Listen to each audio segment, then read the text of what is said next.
Hello, fans, and welcome to This Day in Baseball, where we're going to bring you a full radio broadcast of today's game.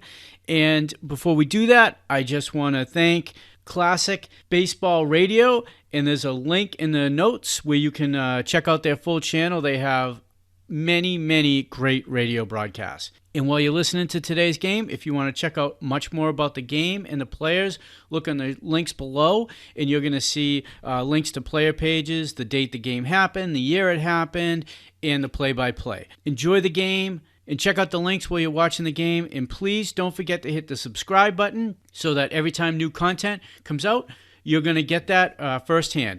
And thank you again for checking out This Day in Baseball, and enjoy the game.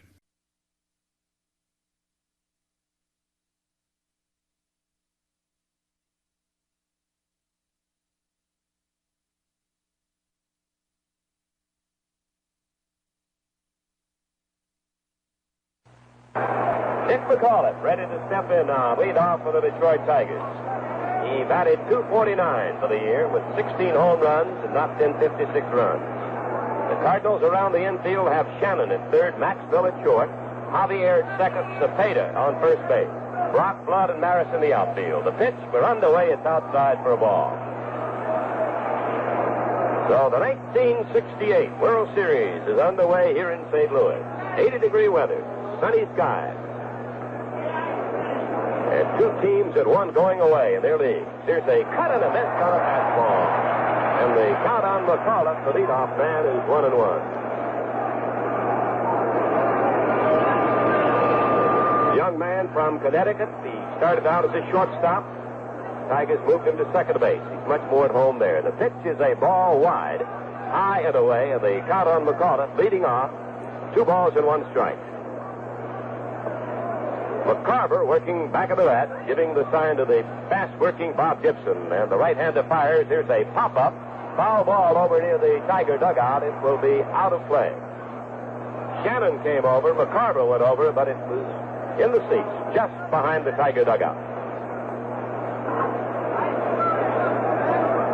Wally Moses coaches at first base for the Tigers. Tony Cuccinello down at third. Gibson regarded as one of the great competitors in baseball today. Tearing in to get his sign now from McCarver. It's McAuliffe leading off in the opening game of the series. Swing and a miss. Struck him out. He threw that one right by him.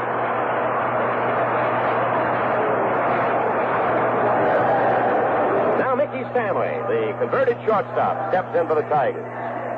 Grand Rapids, Michigan. Gentleman who came along in the Tiger farm system. He batted .259 for the year, 11 home runs and 60 RBIs. Foul ball out of play. This one over toward the Cardinal dugout. And Mr. Gorman used to do some pitching. Pitches one out to the Cardinal pitcher Gibson. Outfield is straight up on Stanley. He's the type of hitter who hits to right quite a bit. Now Gibson winds and pitches. There's a curve outside. 1-1. Gibson has said that he'll try to keep the ball away from these Tiger hitters. Try to prevent the long ball. He struck out the first man he faced, McCullough. There's a low outside pitch. 2-1. Pee Wee, both these fellows are rather quick workers. I was just thinking that if both of these fellows have their stuff, and looks to me like Bob Gibson does have, they get right back on that mound, and they are ready to pitch. If that hitter steps in there, it's going to be a quick ball game. There's a half swing, ruled a strike. He tried to hold up and couldn't. And the count on Stanley, 2 balls and 2 strikes. Talking about these pitchers that do not take much time, this is better for the defense, too. I think the infielders and the outfielders, they're more apt to make the better plays for you if you do not take too much time on that mound. Stanley fouls off the next pitch. Fastball. He's pulling it. The count remains at 2-2 on him.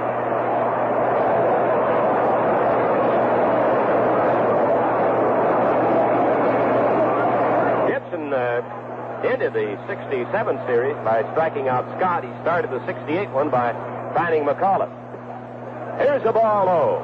And we've got a full count on Mickey Stanley. Infield back, and the outfield is a little bit to right now. The center fielder Flood is a little bit over to the right field side. The pitch swung on as a drive to left field. Coming in is Brock. He plays it on one hop. It'll be a single for Mickey Stanley. There's the first hit of the series. Stanley rips a single into left, bringing up Al Kaline. Pee Wee, here's a gentleman that everybody around Detroit, and I guess all over the country, happy to see in the series after he'd waited 16 years. Yes. You can't keep him pulling for a fellow like this. I asked him today, I said, Al, how old are you? And he said, Pee Wee, I'm 33, and that makes me about 17 or 18 when he first came up. Here's the pitch. The runner goes. Here's a swing and a miss. Throw to second. Out. Took the throw as they moved the man on the pitch. And it's McCarver to Javier for the out.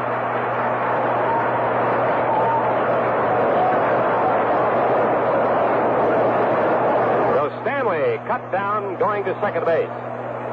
And the count on Kaline is strike one. Gibson winds and pitches. It's the ball outside. Got out of the mid of McCarver. No score. We're in the first inning. The Tigers have sent two batters up, a strikeout, a single, and a man out stealing.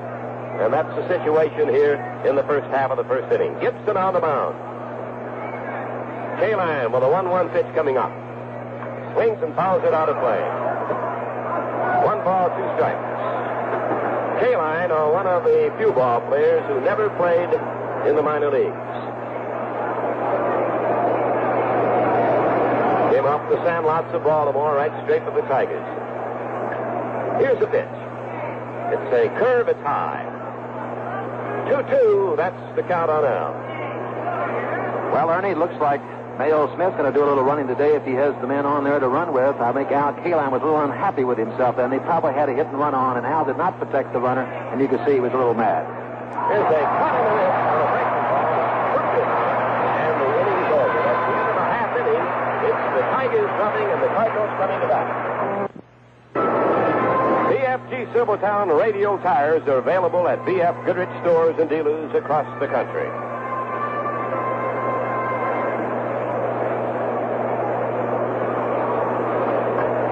Now the Tigers take to the field, and we'll see the 31-game winner, Denny McLain, go to work. Now the Tigers will have Word at third, Stanley at short, McCaulliffe at second, Cash at first, Horton in left, Northrup is in center, and Kaline in right. And Pee Wee, McLain and Gibson are a lot alike in one respect, that with 2 strikes on the batter, they'll both just blaze that ball in there, as Gibson did against McCaulliffe. Well, that's one thing that Sandy Koufax says quite a bit. He believes in that, too. When you get 2 strikes on a hitter, just don't waste the pitch where the batter has no chance to swing at it. And as you say, McLain and Gibson both. When they get 2 strikes, they try to make that hitter go far that bad pitch, but just trying to hit that outside corner. Lou Brock will lead off for the Cardinals against Denny McLain. Brock hit .279 over the season, 6 home runs and 52 RBIs. Speedster on this ball club. This is his 3rd series. And Denny McLain, with his first pitch to the Cardinals, delivers a high, hard one on the left-hand batting Brock.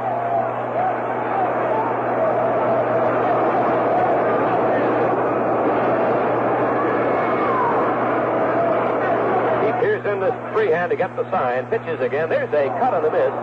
Took a little bit off that one, I think, Pee Wee.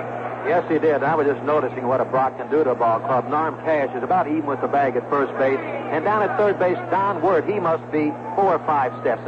Any kind of a ball hit down the third base line could possibly go by Don Word. But you have to play him there.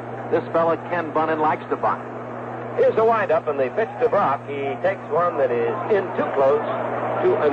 That was McLain's fastball. McLain wears contact lenses. He has one of them tinted, and the other eye is not tinted. Says he sees much better now that he discarded the regular type glasses. Here's the pitch. Swing, a bounding ball to short. Stanley has his first chance. Throw to first, got him. So Mickey passes the test on the first ground ball. Well, Mickey's done all right as a shortstop. First time up to get himself a base hit. And that play right there was not an easy chance. It was a 3/4 hop. A little bit to his right, but as I said, this fellow's had quite a series at shortstop. Wouldn't you think, Pee Wee, that he's sort of glad to have that first turn at bat and that first stealing chance behind him? You better believe it. Here's Kurt Flood now, the right-hand batting outfielder. No score. We're in the last half of the first inning. 1 out and nobody on for the Cardinals. Here's a high one, ball 1 on Flood.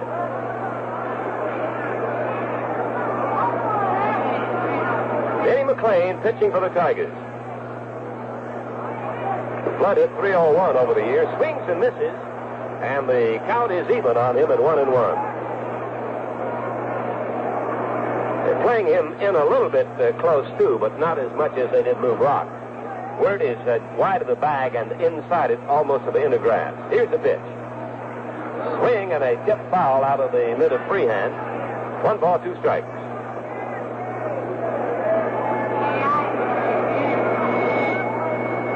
Flood is the veteran in point of service on this Cardinal team.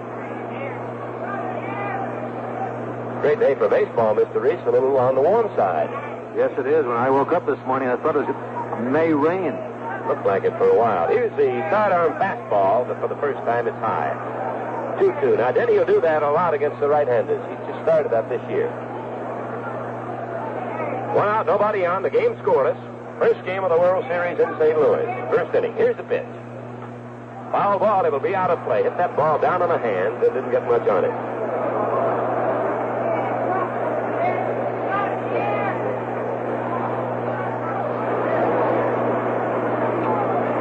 Dick Sisler coaches at first base for the Cardinals. Joe Schultz, the third base coach for the Redbirds.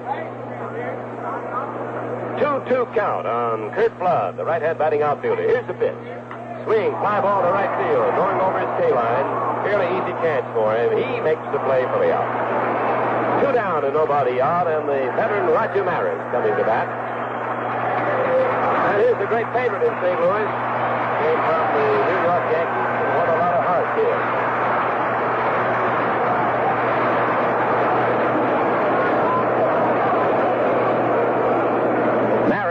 For the year batted .255. 5 home runs, 45 RBIs. McLain delivers, and Maris hits a little drive into short right. Here comes K-line. He's there, puts it away for out number 3. And at the end of 1 full inning, St. Louis nothing, the Tigers nothing.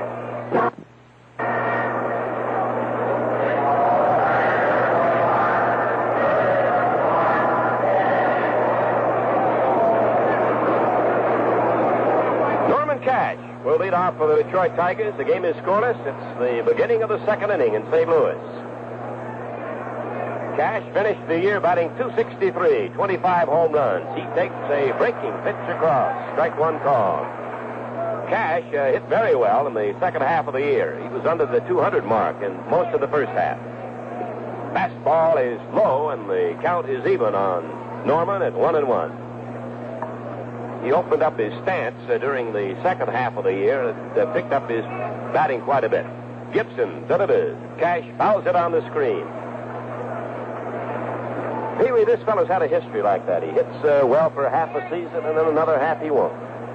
It's a funny thing how just one little change in a fellow's stance will make him feel it more at ease up there, and he feels like he can see the ball better, has more confidence, and he's really been hitting well lately. Gibson delivers. Cash cuts and misses on a fastball. He struck him out. The third strikeout for Gibson. Now the top home run hitter on the Detroit Tigers, Willie Horton, right-hand batting outfielder, steps up to face Gibson. Willie hit 36 home runs. He was second in runs batted in on the Tigers with 85. Off the sandlots of Detroit, Willie Horton. Gibson ready, delivers. Willie takes a strike. He started to cut and held off. It was a fastball. Horton has had a lot of trouble with his Achilles tendon. He had it operated on. Wears a special shoe. His foot is encased in sort of a cup inside the shoe. Gibson, the fast worker, delivers again. There's a cut and a miss. Well, nothing subtle about that, Pee Wee. He's just rearing back and throwing. You can see his different pattern of pitching to Hart than he did to some of the other hitters. He was trying to throw Hart high fastballs inside, and most of the other hitters, he was trying to keep the ball away from him. No score. The Tigers are batting in the second inning with 1 out and nobody on. Gibson delivers. Horton takes a strike. Took him out with a curve. He hit the outside corner, either a slider or a curveball, some type of breaking pitch. That's the fourth strikeout for Gibson.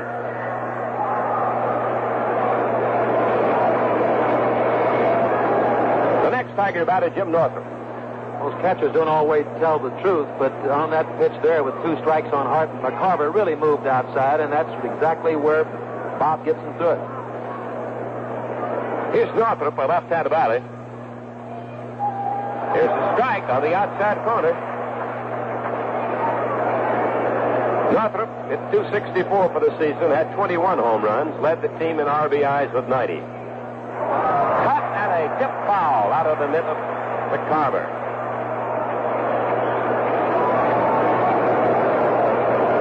Gibson off to a great start on the mound. There's no score in the second inning. The Tigers at bat. They have the bases empty, and there are 2 out. This is developing in the early stages as quite a battle between these 2 pitchers, Gibson and McLain. Now the windup by Bob. The pitch is a ball in close. Fastball.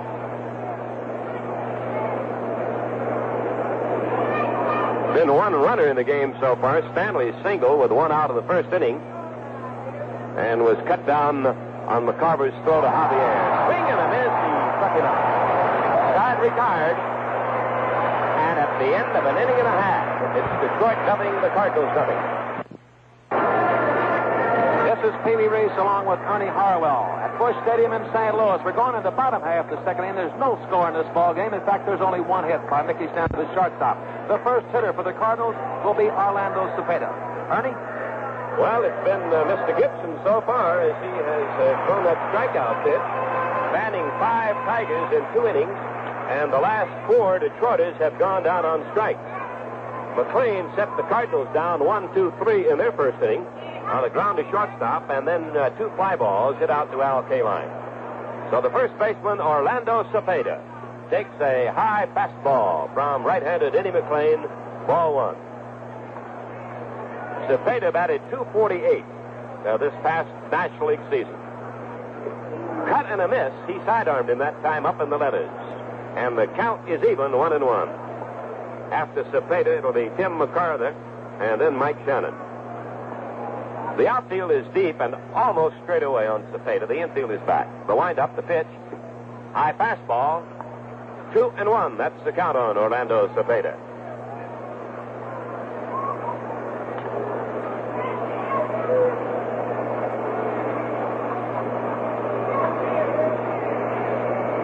McLain checks his sign, goes to work. There's a tap off his foot foul. It rolls down toward third base, picked up by McLain there. Down the lines here in Busch Memorial Stadium, it's 330 feet to right and to left. 386 up the power alley in left and right center. 414 feet directly into center field from home plate. McLain taking a little bit of time out of the mound, something he normally does not do. He usually works rather quickly. Cepeda waiting on the 2-2 delivery. Foul set on the screen. Well, the Cardinals benched this gentleman for a while in the month of May because of a batting slump. This is his 11th year in the National League for Orlando. A lot of power in that bat, Pee-wee. Yes, he has. I was just sitting here watching him. He looks to me like he's swinging the bat a little bit better. He hasn't made contact, but he has been hitting the ball well lately. Here's the pitch. High foul fly. It'll be out of play in the seats. Over back at first base.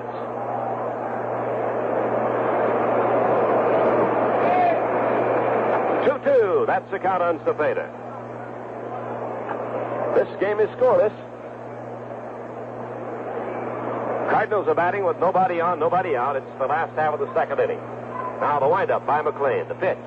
Fouled away. This one back of the screen and then the seats. Tiger infield now is deep. McCullough playing a very deep second base. McCullough has found his home at second base, Mr. Reese. He couldn't make it very well at shortstop. He was adequate, but not as good a player as he is at second. He's really come on strong this year. I've had the pleasure to see Tigers play quite a few times, and he's done a fine job. Low curveball hit in the air to center field, not very deep. Northrup coming in. He's there in his glove for the out. One up and one away in this scoreless tie in St. Louis in the second inning. And now the young man from Memphis, Tim McCarver, coming to bat. McCarver batted .253, had 5 home runs and 48 RBIs in the National League regular season.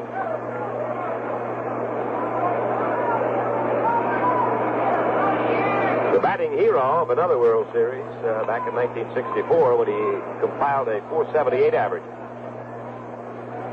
Left-hand batter waiting. Denny McLain goes to work. No score, second inning. There's a drive into right center. Maybe up the alley. Digging for it is Northrup. It's going to be off the wall. Northrup picks up the ball. McCarver going for 2. Here's the throw to relay man McAuliffe. The throw to third baseman worked not in time. It gets by him. And McCarver has a 3-bagger.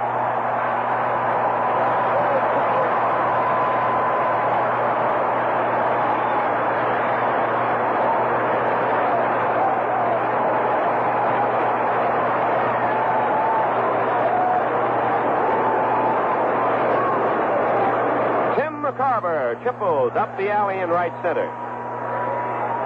Mike Shannon will be the batter now. Scoreless tie. The Cardinals have a man on third. This is the game's first threat by either team. Man on third for St. Louis and 1 man out. They're pulling the infield in now for the Tigers. Play the ground ball to home plate if it comes up that way.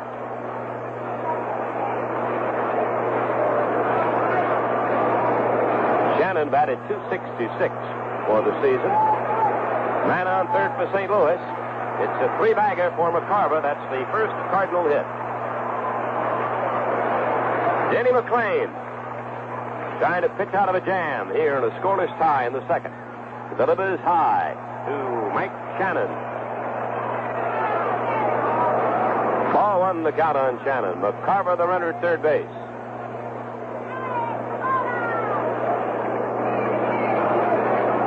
Now the windup and the pitch. Ball 2, a fastball high. Pee-wee on the relay. Do you think they could have got him with a little better relay? Well, they could have. I just noticed, too, on the relay, when McAuliffe goes out on the ball like that, where you know it's an extra base hit, Stanley, the shortstop, is supposed to go out there and back him up. Mickey did not go out there. If that ball would have gotten by McAuliffe, McCarver could have gone all the way. Here's the pitch. Shannon swings a bounding ball foul just outside of third base. That was close. Hit the ball sharply, but he pulled it foul. This is one of the things that's going to be tough for Mickey to do, is to make plays like that, where you've been playing shortstop, you make them instinctively. It didn't hurt anything then. The ball, if it had been thrown down a little bit better to McAuliffe, he may have had a good shot at third base, because I thought McCarver may not make it. Sort of slowed up after he rounded second, it looked like. Now the windup by McLain. The 2-1 serve. Popped in the air. It'll be foul and out of play. Back down below us, and the man from Webster Grove caught that one. No score, second inning. The Cardinals are batting, and they're threatening against the American League champion Detroit Tigers. McLain is asking for new baseball right here from umpire Tom Gorman.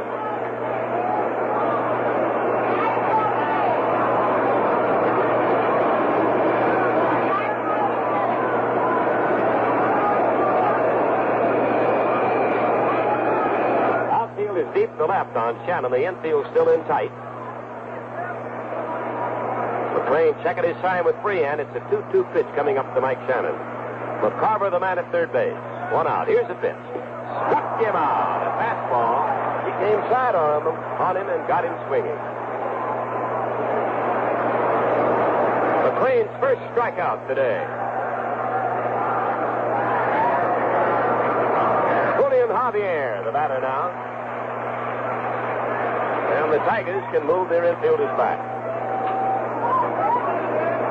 Javier, right-hand batter, .260 average, had 4 home runs, 52 runs batted in.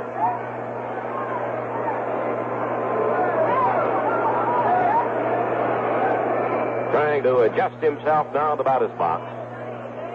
McLain working a lot slower than Gibson, Pee-wee. As you said, usually McLain pitches fast, but not quite as fast as Gibson. But I guess when he gets in a jam like this, he's taking just a little bit more time.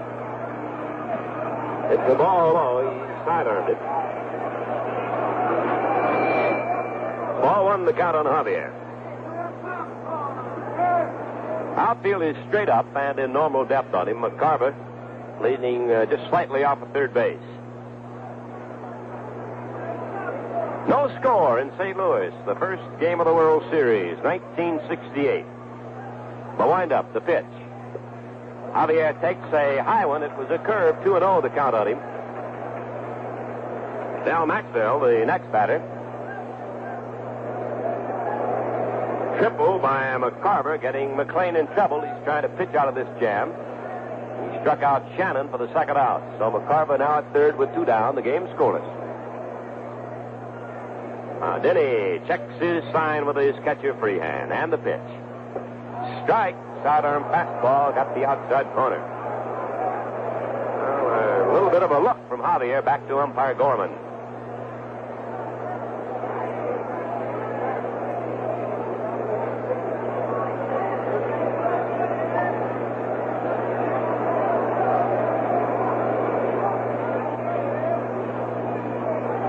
Good hot 80-degree weather. Those pitches can stay loose on an afternoon like this. McLain winds, delivers. Here's a half cut.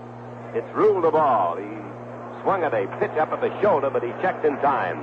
3-1. That's a hard type pitch, Pee-wee, to hold up on, isn't it? Yes, it is. And this seems to me like it may be, up to this point, McLain's best pitch is that sidearm fastball of his. He's been doing a real good job with it. He's been coming in and out with it. McLain likes to pitch low, but Freehand, the catcher, told me that occasionally he will come up with that good fastball of his. Now Denny checks his sign again. Javier waiting on the 3-1 pitch. Swung on and fouled out of play right down below us. One thing about Denny McLain, Pee-wee, he can get a lot on that sidearm pitch. You know, a lot of pitchers can't, but he can. It's even a little bit tougher on right-handed hitters. It's tough to stay up there, because every once in a while he curves that ball. And there's something about it when you come from third base, you give a little bit. And once you give, you've had it. And they know it, don't they? Yes, sir. Well, McLain getting a new ball now, ready for action. He walks off the back of the mound a little bit.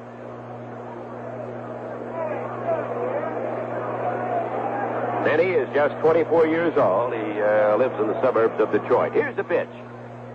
It's a strike called. He struck him out, and the side retired. So at the end of 2 innings, Detroit nothing, the Cardinals nothing. On the top half of the third inning here at Busch Stadium, no score in this ball game. 1 hit apiece, 1 for Detroit and 1 for the Cardinals. The first hitter for the Tigers in the top half of the third, Bill Freehand. Ernie? Thank you, Pee-wee. Mr. Freehand stepping in now to face Mr. Gibson. The Tigers, with only that single by Mickey Stanley, Gibson has struck out the last 4 and a total of 5 Tiger batters. So here's the windup and the pitch to Freehand. He takes the ball outside. 25 home runs this past season for Freehand. He batted .263. Gibson coming right back, and the pitch is cut on and missed. He gave him a breaking ball, 1-1. Freehand accepted a $100,000 bonus, and maybe a few more than that, from the Tigers to sign off the University of Michigan campus. Strike. There's that fastball. Ooh, he's picking off those corners, Mr. Reed. Yes, sir. He came in with the fastball.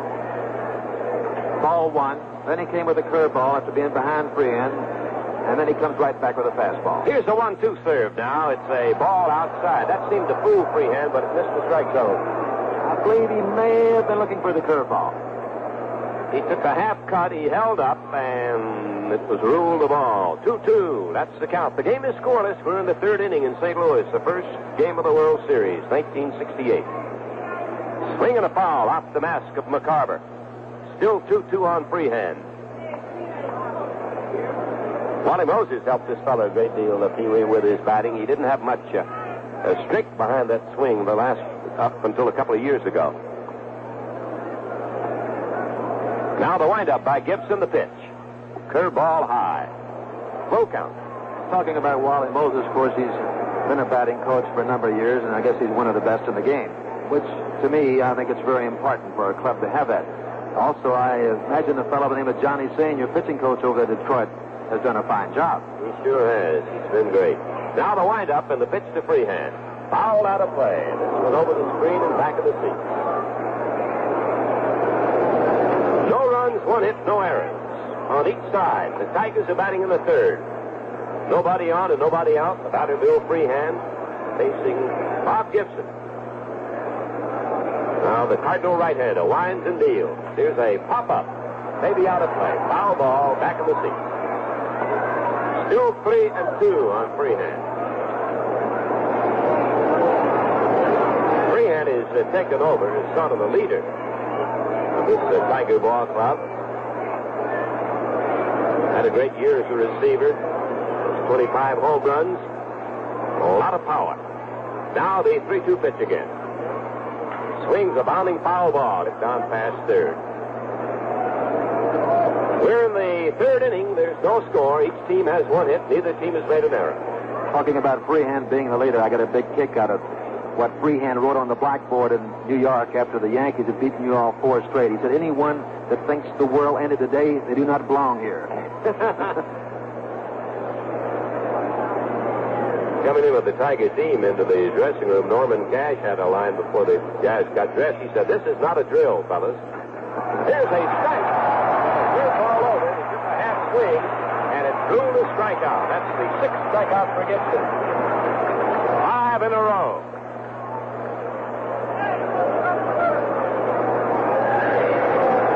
Freehand didn't much agree with Mr. Gorman on that last decision. I don't believe he did, and just slightly tossed the bat in the dugout when he went back. Don Wirt will be the next Detroit batter in the scoreless tie of the third. Wirt into the season hitting an even 200. Swings and misses on a fastball. Strike one on Wirt. Wirt into the season hitting an even 200. Swings and misses on a fastball. Strike one on Wirt.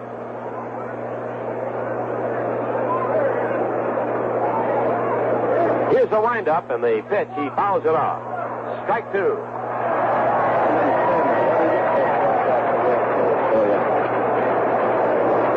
Sandy Koufax holds the World Series strikeout record for one game, 15 in the 1963 World Series. Dodgers and the Yankees at Yankee Stadium. Here's a ball outside. 1 ball, 2 strikes. That also was the opening game of that series.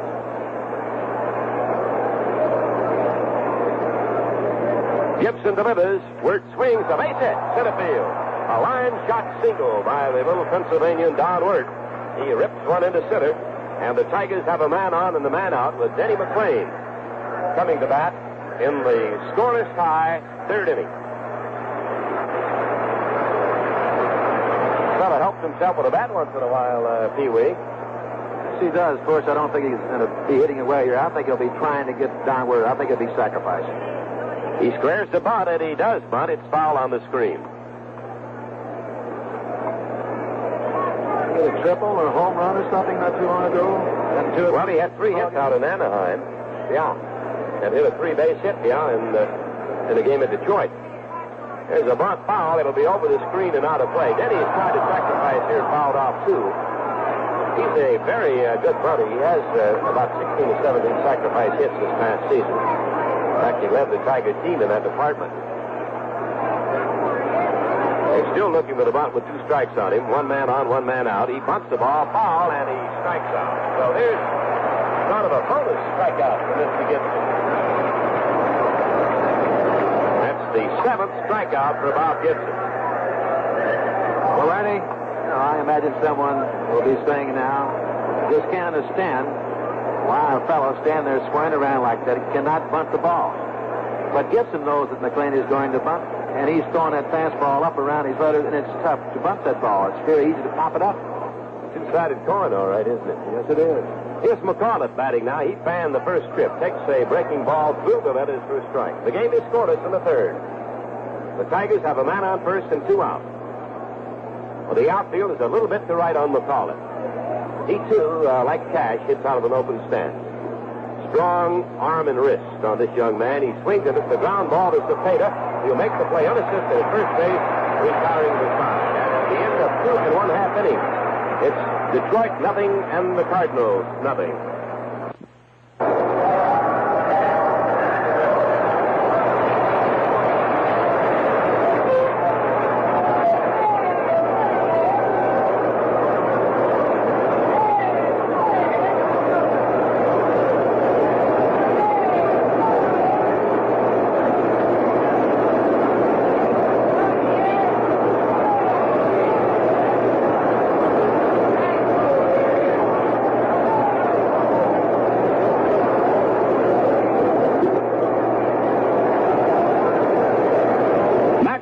The first pitch from Denny McLain in close on him, ball 1.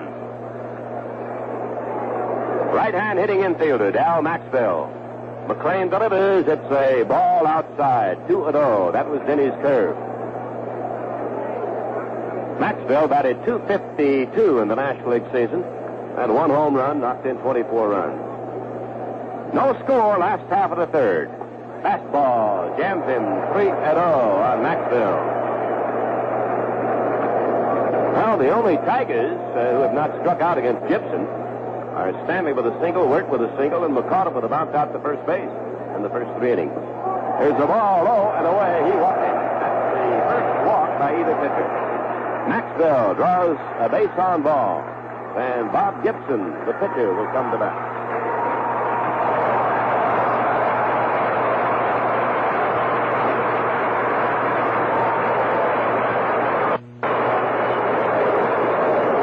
Had come close to the consecutive strikeout record in the World Series history. The record is 6. Hot Eller of Cincinnati in 1919. Mo Grabowski of Baltimore in 1966. Gibson had 5 before Don Wirt spoiled the succession with a single in the center field.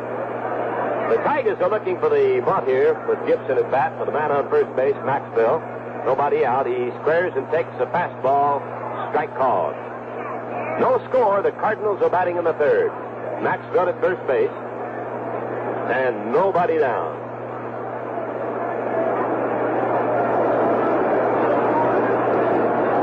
Cardinals have had 1 hit off McLain, a 3-base hit by McCarver with 1 out, but then Shannon struck out and Javier struck out to end the threat in the second. Here's a bunt. Off the mound comes McLain. He'll field it. Go to first base to McAuliffe covering. It's the sacrifice. McLain to McAuliffe, and Maxwell moves on to second base. Second, 1 man out, and the leadoff man, Lou Brock, steps up again.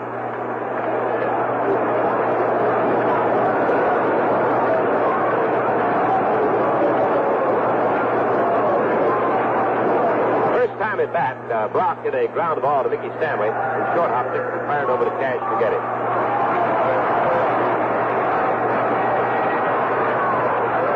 Freehand calling time. He wants to go out to talk to Denny McLain.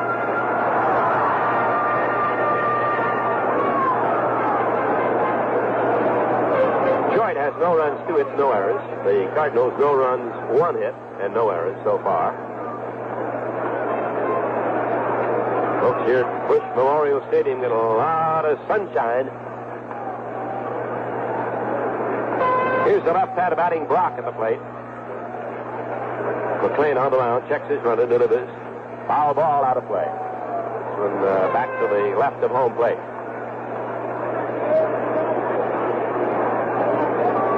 I guess the wind doesn't affect the game much in this park, does it, Pee-wee? I wouldn't think so. We have a little breeze blowing here today, but I don't think the ball carries as well in this ballpark as a lot of other ballparks.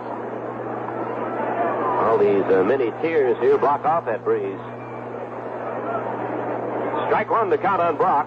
Man on second. That's Maxwell. He walked, was sacrificed there by the pitcher Gibson. The set by Denny McLain. The pitch is a ball, a high. That was a fastball. 1-1.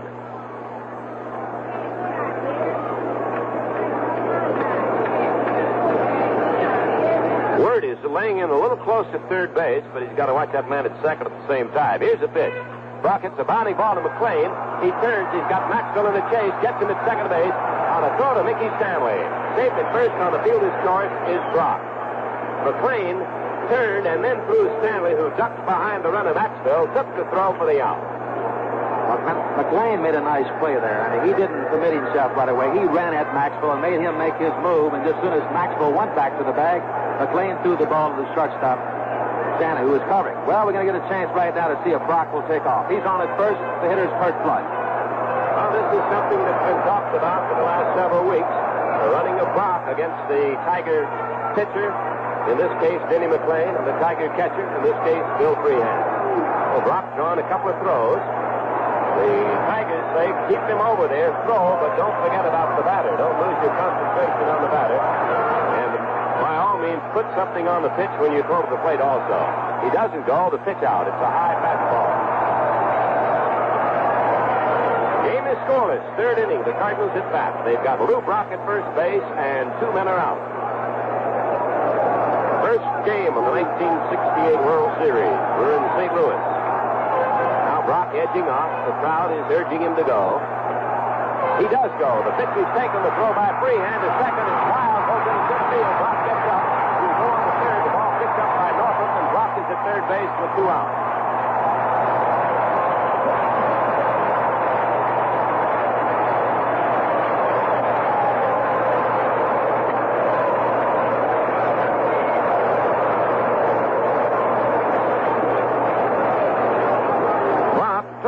Stole second base, took third on the throwing error by the Tiger catcher, Bill Freehand. The throw was to the right field side of second base. Yes, it was not a good throw by Bill Freehand, but Bill Freehand, knowing that he must get that ball out of that glove in a hurry, because Brock, that first step that he takes, looks to me like he's in high gear. There's something that the trainer has gone out to talk to Lou Brock on that slide at second base. He could have hurt his leg.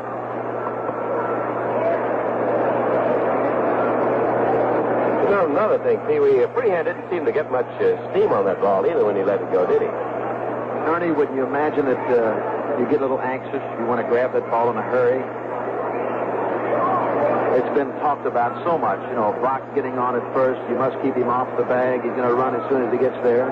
You notice McLain threw over there a couple of times and trying to hold him close. He did not give his real good move to first base.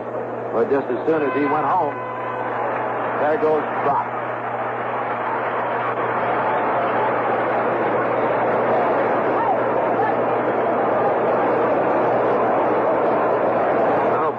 Stolen in his first attempt this year. Last year, he had 7 steals in 7 attempts against the Boston Red Sox.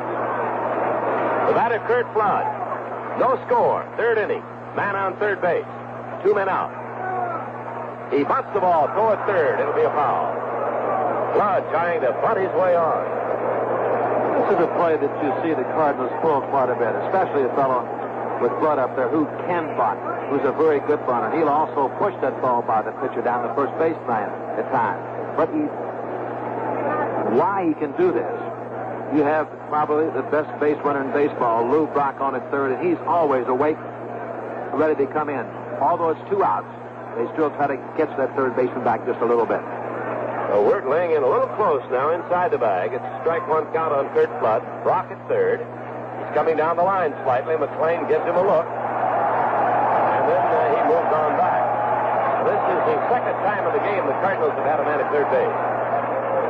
Swing and a miss on a fastball. Strike 2 on Flood. The game is scoreless in the third.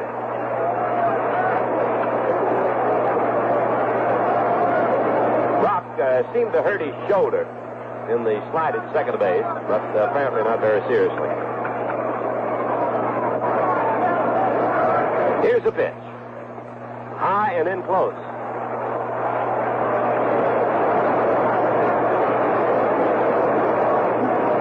The infield backs up now. It's Kurt Flood at the plate. He fly to right field his first time at bat.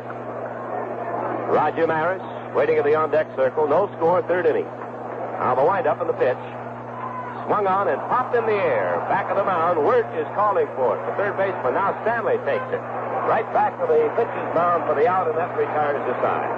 So at the end of 3 innings, it's Detroit nothing, St. Louis nothing. This game is scoreless in the opening day of the World Series in St. Louis. The Tigers coming to bat in the 4th inning. And here's a gentleman we're going to have a lot of fun with in the series throughout, Mr. Pee Wee Reese. Thank you, Ernie. Yes, sir. Mickey Stanley leading thing off the Tigers here in the top half of the 4th inning. As Ernie said, there's no score in this game. The Tigers have 2 hits, one by this fellow, Mickey Stanley. Gibson's first pitch to him, a breaking pitch is in there for call strike 1. And the Cardinals, no runs on, 1 hit. There's been 1 error in this game.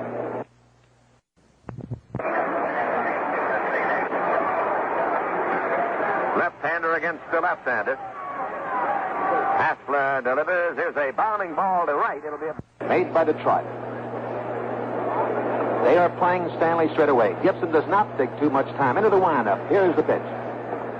Fastball just got that outside corner. Stanley tried to hold up. I believe it would have been a strike anyway. Well, we've had a lot of pitching. Gibson has looked tremendous. McLain had a couple of men on in the 3rd, but they have not scored. Just missed with a breaking pitch outside. 1 ball and 2 strikes on Mickey Stanley.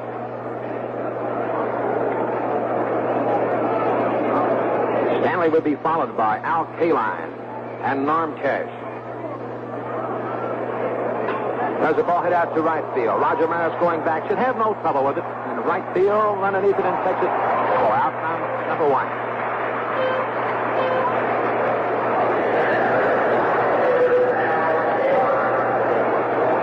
Al Kaline. He struck out his first time up. Has a 304 lifetime average.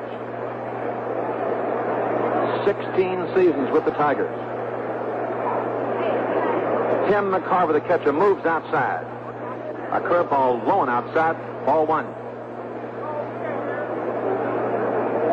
The power of the Tigers have not shown yet against Bob Gibson.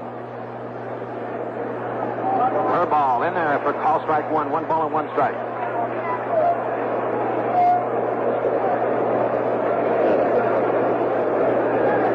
Gibson has 7 strikeouts, 5 up in a row before Don Worth got a base hit. Back to the middle. Worth. Al Kaline on that ball right there. Looked like he was fooled on a curveball. 1 ball, 2 strikes on Kaline. We're in the top half of the 4th inning. Here at Busch Stadium in St. Louis. Fastball way outside, 2 balls and 2 strikes.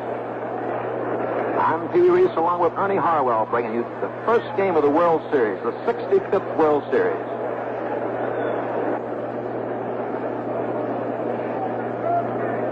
The 2-2 pitch by Gibson, the kick. It's fouled straight back. Look out, right up here.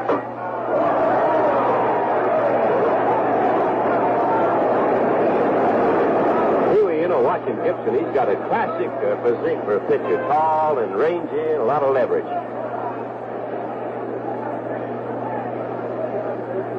Curveball way high and inside. Kaline had to go down. Yes, he does, Ernie. And not only is he a great pitcher, he's a great athlete. He was quite a basketball player. And he can really get off of that mound. Feels his position. He's a 5th infielder out there. Bob Gibson with a count of 3-2 on Al Kaline. It's 1 away in the top half of the 4th inning. The windup, the pitch. He got him. Al Kaline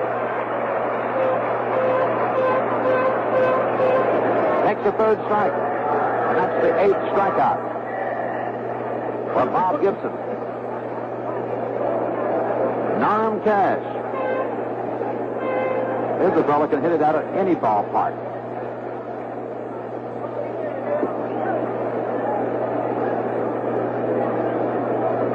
Not too many ball players hit that ball all the way out of Tiger Stadium. He's done it 2 or 3 times, hasn't he, Ernie? He sure has. He's got tremendous power and really improved himself the second half of the season.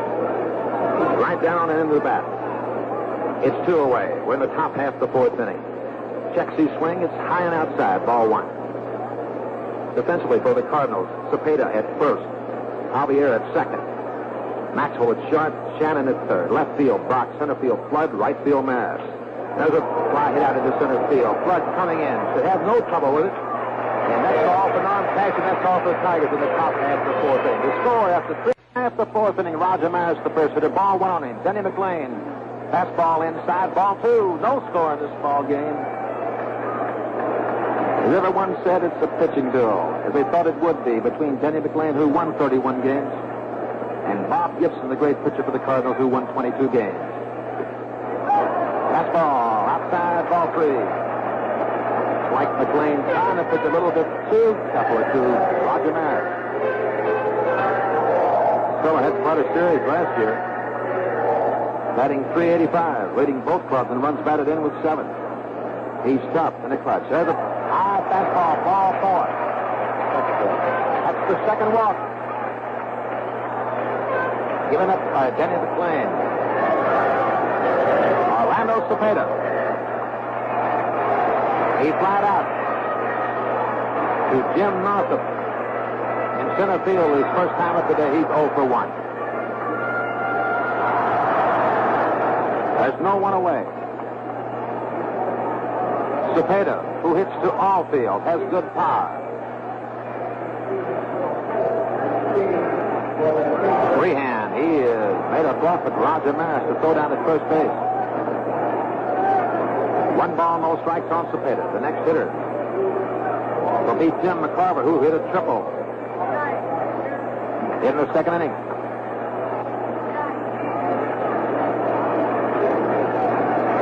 Fastball inside, and McLain having a little trouble, and here comes Mayo Smith. Out of the dugout, he wants to talk to his pitcher, Denny McLain. Bill Freehand going out.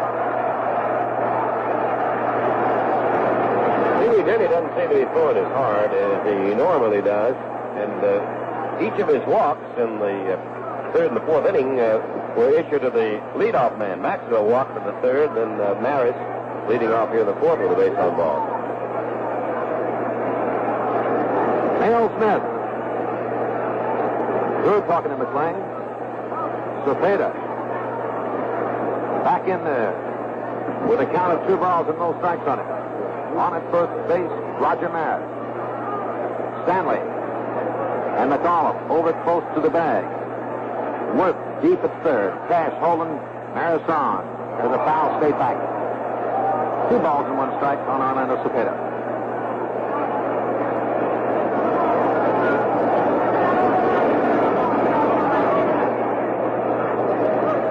Cepeda last year had a bad series. He would like to come on strong this year. Fastball inside, 3 balls and 1 strike. As McLain having a little control trouble. Here in the bottom half of the fourth inning, there's no score in this game. The Tigers have 2 hits, and the Cardinals have 1. On at first base, Roger Maris. No one out. Jim McCarver in the on-deck circle. McLain set. Here's the pitch. It's foul. Straight back. The count is now 3-2.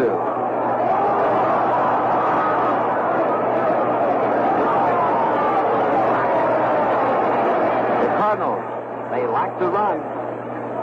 Roger Maris on at first base, who is not a speed demon, but the count 3-2. No one away. Let's see if Red Shandish, the manager of the Cardinals, will send him. As I said, this ball club likes to run. McLain would like to strike out Cepeda and throw Maris out at second, if he does go. The count is 3-2. McLain comes set. Here's the pitch. Maris did not go. And Cepeda popped it up. Non-cash down at first base in foul territory and takes it. And he makes the bluff. Roger Maris. So that was a big out. McLain getting behind. Cepeda, McCarver getting a nice hand.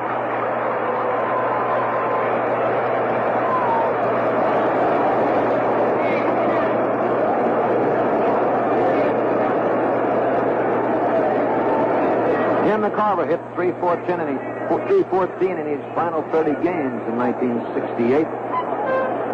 Had a bad series last year. He tripled his first time up.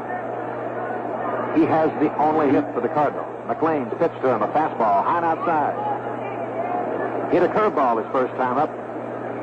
Right out the chute. In right center. On at first base, Roger Maris. Norm Cash not holding close. He's 2 or 3 steps in back of him. Worth way over third. McLain's pitch. Fastball too high, 2-0.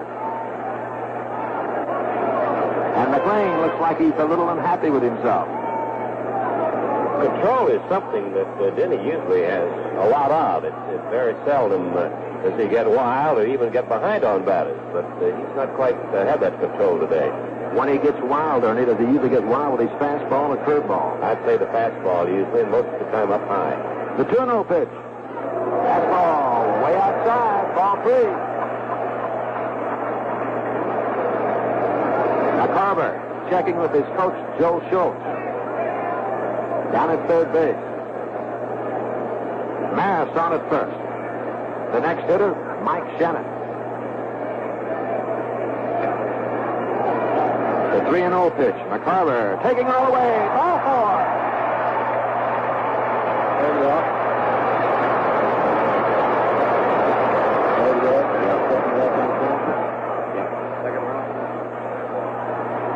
Freehand out to talk to Denny McLain. McLain has been 2-0. 2 balls and no strikes on 7 of the last 9 batters. Ernie said McLain does not lose his poise or his control out there too often. But he's having a little problem right now. Runners on first and second. Maris on at second. McCarver on at first. It's 1 away. Mike Shannon's the hitter. No score in this ballgame. McLain, lineup, curveball, in there. All strike 1. McLain, a little bit like a ballet dancer up there when he kicks that toe. And he moves around pretty good. He's a good fielder, too. May not be quite as good a fielder as Gibson, but he's a good one. 1 strike on Mike Shannon, who struck out his first time up in today's game. There's a bat ball way inside. Shannon has to go down. 1 ball and 1 strike.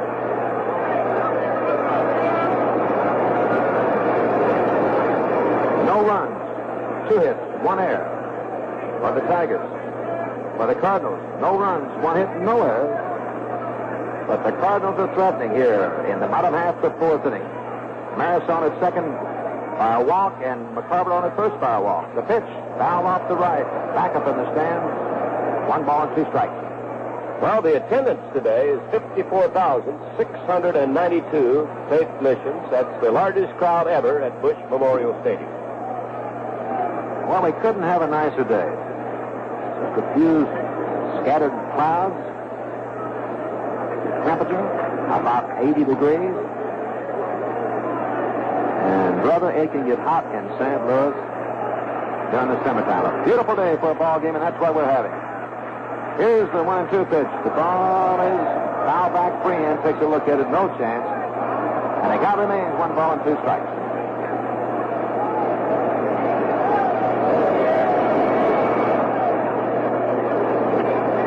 I would say, Ernie, that looking at McLain on that mound, I don't believe he scares too easily.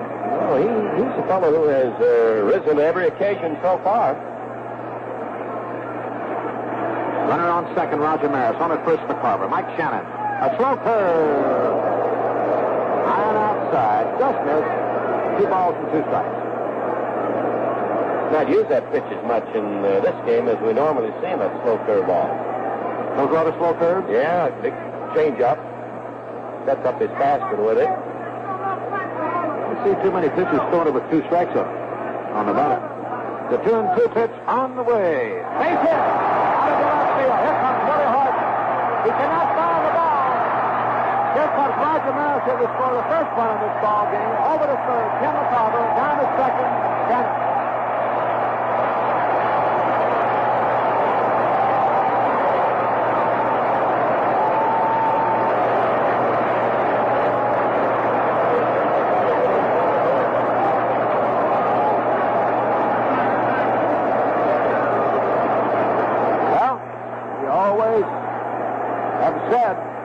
base on balls will kill you. Denny McLain walked Roger Mass and Tim McCarver on a 2-2 pitch. Mike Shannon lined it in left field for a base hit to score Roger Mass. And the Cardinals have gone out in front of this game by a score of 1-0. The hitter, Julian Javier. First base is open. The next hitter, Dal Maxwell. Base hit out of the right field. 2 runs will score. On Keelan up to the ball. Here comes the throw. Bill Freehan and knocks it down.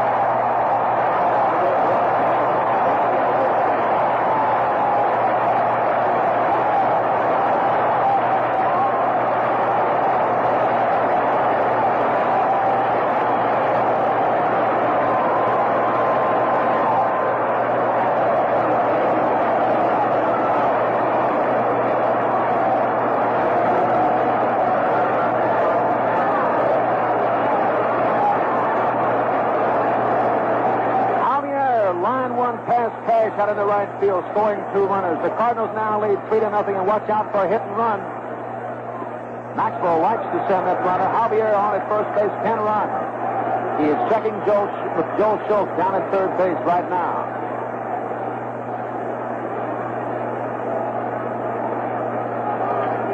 Base hits by Shannon.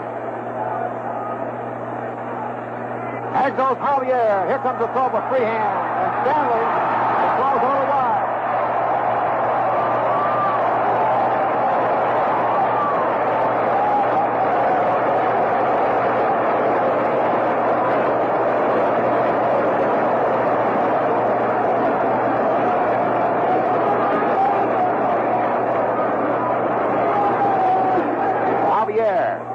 Stealing second base, walking around, called time, hurt his knee.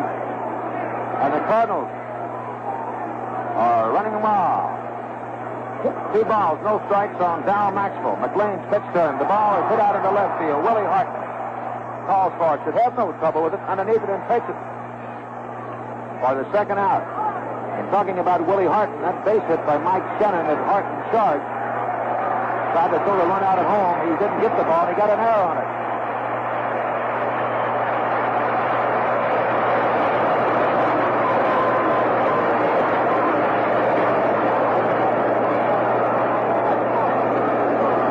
Hand for Bob Gibson. Brother, he deserves it. 2 away. McLain's first pitch to him. Little outside with a fastball. Ball 1. Down at second base, Javier. We're in the bottom half of the 4th inning at Busch Stadium in St. Louis. A good lead off the second. Javier and Gibson had a good ripple. No contact. Tigers no runs on 2 hits. And they have made 2 miscues. The Cardinals have come up with 3 runs here in the bottom half of the 4th inning on 3 hits in this game. No errors. They lead 3-0. It's 2 away.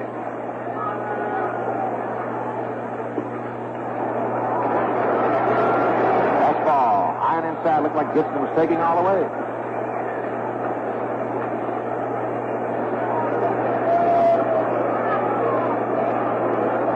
It has been a tough inning for McLain. A high bouncer is going foul down the third baseline. Gibson will be coming back to second base. Javier. Roger Maris started this off with a walk. Gets the pit out. Then McCarver got a walk. Shannon got a base hit, scoring Maris. And he moved to second on the error by Willie Harton out in left field. Then Javier lined a base hit into right field to score 2 more runners. Maxwell flat out to Willie Harton right now with Bob Gibson with a count of 2 balls and 2 strikes on him, 2 away. And he struck him out. And that's all for Gibson, and that's all for the Cardinals in the bottom half of the 4th inning. But the Cardinals now lead. The Detroit Tigers by a score of 3-0. We pause 30 seconds to station up. The top half of the 5th inning here in Busch Stadium. Gibson on the mound for the Cardinals. The Cardinals lead in this game 3-0. It'll be Harton, Northrup, And Freehan facing Gibson in the top half of the fifth inning. The first pitch is popped up. Javier at second base. Back on the grass a couple steps. Back in and takes it for out number 1.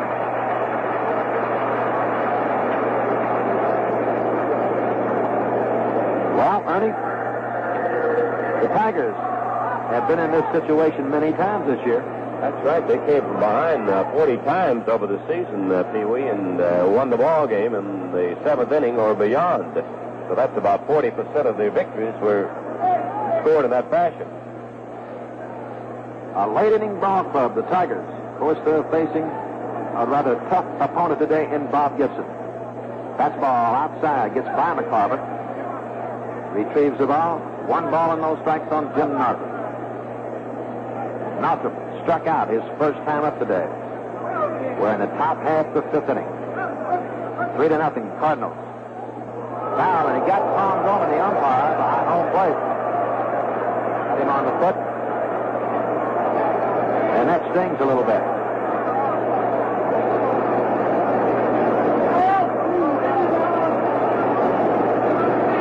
Got protection there, but probably not enough. I think he missed the protection. The fellow's done quite a job for you this year, Northrup. Yeah, he's been a good ball player. Moved around the outfield. He's led the team in RBI. 1 ball, 1 strike pitch to Jim Northrup. Inside, ball 2.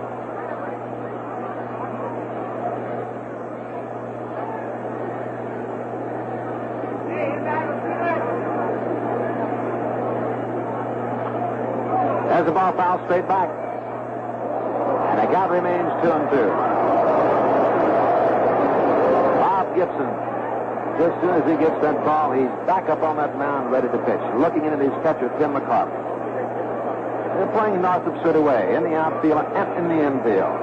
2 balls and 2 strikes on Northrup. Gibson into the windup, that kick.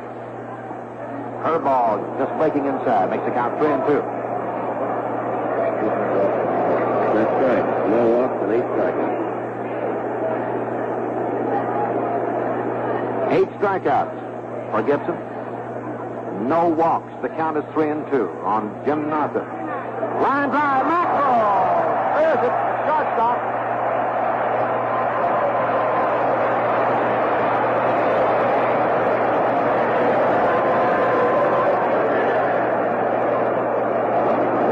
That ball was hit and hit hard by Northrup. The opposite field, right at Down Maxwell. He leaped up hard and sped it. So it's 2 away, and that brings up Bill Freehan. Gibson's first pitch to him. A breaking pitch. Inside, ball 1. The Cardinals came up with 3 big runs in the bottom half of the 4th inning. They lead 3-0. Too low, ball 2. Bill Freehan took a 3rd strike in the 3rd inning. He did not like the call. The 2-0 pitch to Freehan. He started, checked his swing, it's inside, 3-0. Freehan checking with his coach, Tony Cuccinello, down at 3rd. Gibson hasn't been behind on many people. No, he hasn't. 3-0 pitch. Long outside, ball 4. Well, that's the first walk given up by Bob Gibson. Runs up downward. Got a base hit his first time up. A line drive right into center field.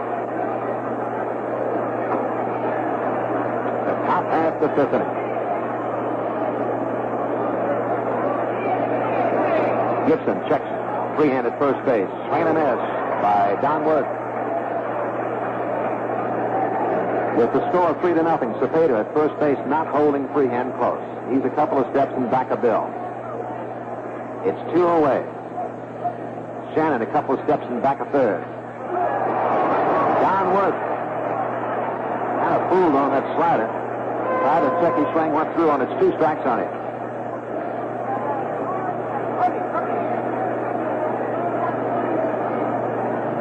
Let's see what Gibson does with this one. He comes set. Here's the pitch. Fastball just got the outside corner. And that's all for Don Wood. And that's all for the Tigers in the top half of the 5th inning. So the score after 4.5 innings of play, it's still the Cardinals 3 and the Tigers nothing.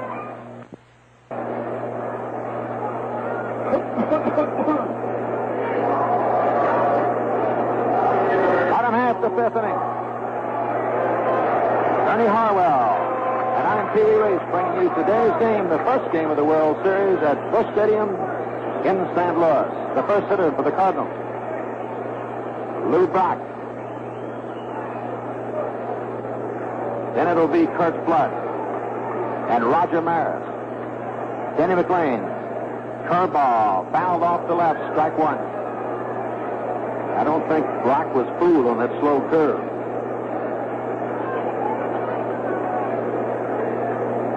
McLain looked real sharp for the first 3 innings. He got a little wild streak, walked a couple of hitters, and a couple of base hits followed. 3 runs turned up. Brock looked like he was going to left field with that one. Good swing, no contact. 2 strikes on him.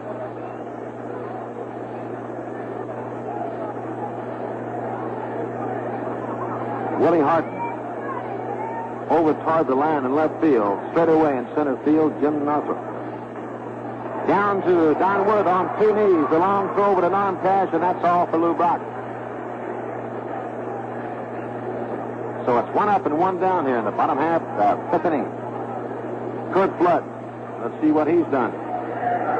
He is 0 for 2. Fired out to right field. Up to third base.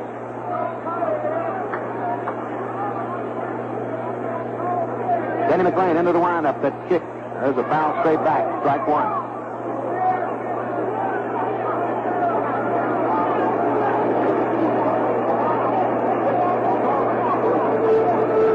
$54,692 here to see today's game. Fastball, and Tom Gorman behind the plate. Gives that right arm out. Strike 2 on him. Umpiring at first base, Jim Honachik at second base. Stan Lennis. Bill Kinnaman at third. There's a pop-up. McAuliffe going back. K-line coming in. McAuliffe calls for it and takes it right in front of K-line. So it's 2 up and 2 down. Bill Haller down the right field line. And down the left field line, Doug Harvey. 6 umpires here at today's game. It's 2 away, Roger Maris, who started all the trouble off in the 4th inning with a base on ball. That ball is fouled straight back. Freehand checks it. No chance. 1 strike on it. The last year for Roger Maris. He's been quite successful since coming over to St. Louis from the Yankees. If I remember correctly, he hit 61 home runs in 1961. Montez lets one go right through his leg. And Roger Maris makes the big turn at first base. The throw comes into Stanley at shortstop. Hayline fires it in there.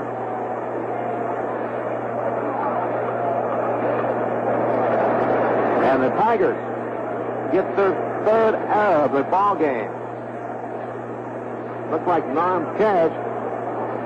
Let's let that ball flame there, and he's kind of back on his heels. Well, waiting for it to come up, and I don't think it ever did. Well, I've been there before, Ernie.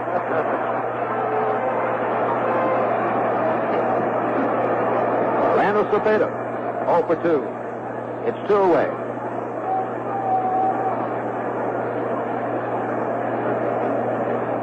McLain looks over at Roger Maris. Here's the pitch. Ball foul off the right. Back up in the stands, strike 1. Remember, fans, Ernie, Harwell, and I will be right back here tomorrow to bring you the 2nd game of the 65th World Series. 2 great ball teams, the Cardinals winning the National League and the Tigers winning the American League.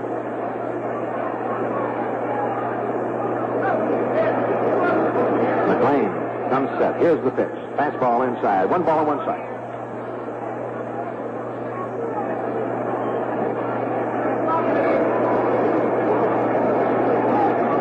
Roger Maris on at first base. 3-0. Cardinals over Detroit. Bottom half the 5th inning. Another foul off the right. 1 ball, 2 strikes on Cepeda.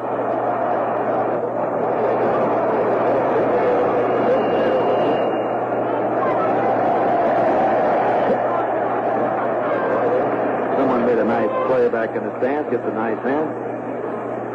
Number 17, Denny McLain, on the mound for the Tigers.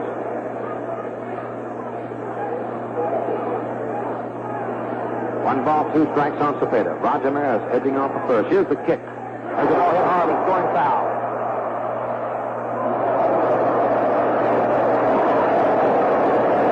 It hit the second tier out in left field. That was headed straight for a chicken sandwich from the stadium club.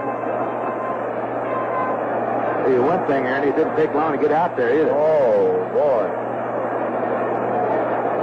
I'll tell you one thing, to have a fellow out there could catch it. He had a glove, Marty Marion, who runs the stadium club. Right.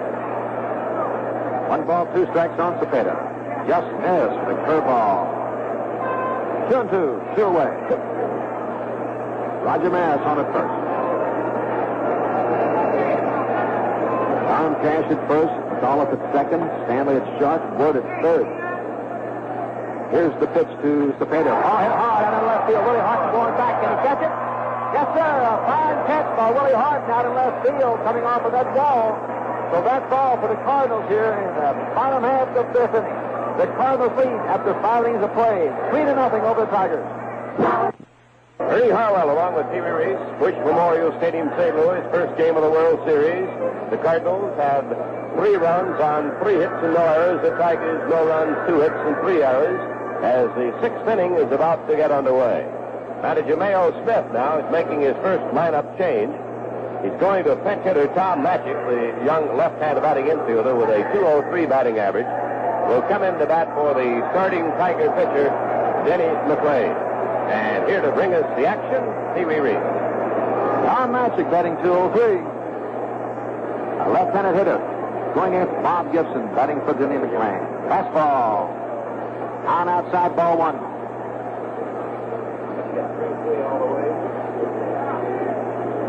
Bob Gibson into the windup. The kick.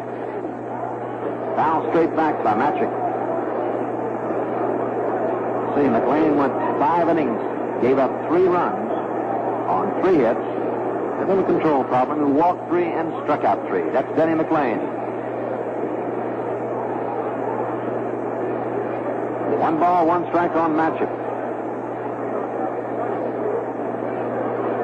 The windup, the kick by Gibson. Fastball, too low, 2 balls and 1 strike. Oh, he's been in and out of his service most of the year, hasn't he? Yeah, he had his service sprinkled throughout his playing, and thought it took a little off his play. Fastball taking in there. Call strike 2. On deck circle. McAuliffe. As the ball popped up down to the third baseline, Mike Channing coming over and cannot get it. Winding up. But the Tigers out of sight. Pat Dobson.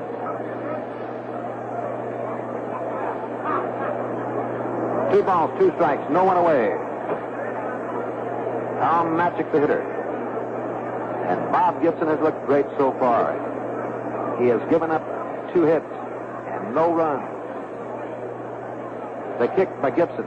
Fastball, fouls off, straight back. See, one thing, he's having his cuts up there. Yeah, he takes a pretty good cut. Gibson's not allowed a Tiger, Pee Wee, to get past first base. A single by Stanley, he was out stealing. Single by Wirt, and he was left there on the walk to Freehand. He was left on first. 2-2 pitch. Just outside, ball 3.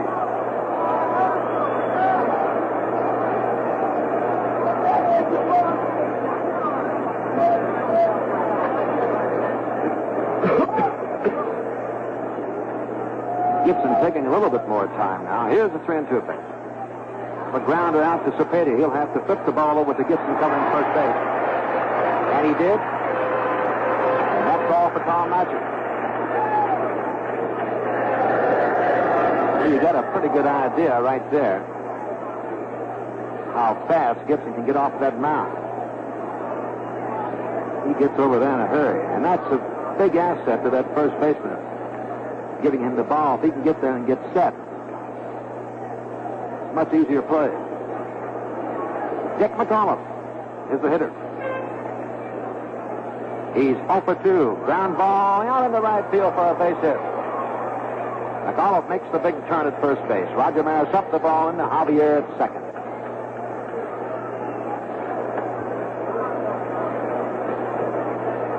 Nicky Stanley is the hitter. Had a base hit in the first inning. Flat out to right field. His last time up, he's 1 for 2. Now then, the only thing the Tigers can do is just sit back and hope they can have a big inning. They cannot hit and run or steal too much, trailing 3-0. Fastball in there for call strike 1.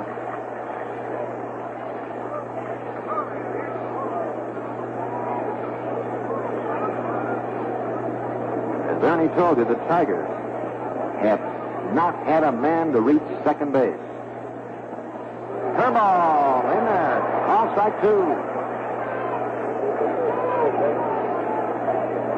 And this fellow really works the corner. Let's see what he does now with no balls and 2 strikes on Mickey Stanley. Will he come high and inside or try to hit that outside front of McCarver? Moves outside. And that's where it was. He struck him out. A real blazing fastball by Gibson. And that's Gibson's 10th strikeout in this ball game.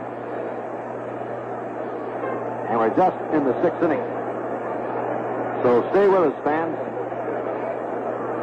15 is the record. Helped by Sandy Koufax. The base hit by Al Kaline. Over to cut the ball off Lou Brock. There goes Dick McAuliffe into third base. Standing up, and Al Kaline in the second with a stand-up double.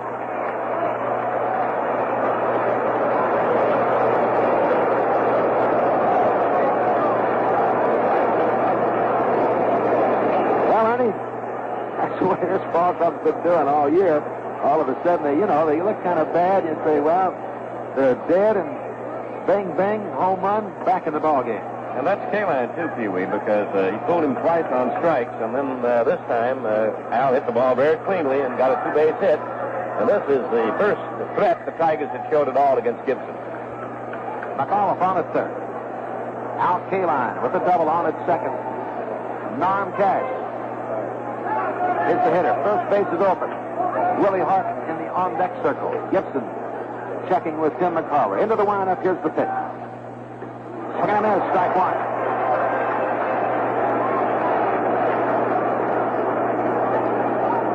Sometimes this is when you can really see this fellow go to work. McAuliffe at third. Kaline at second. That ball just missed inside.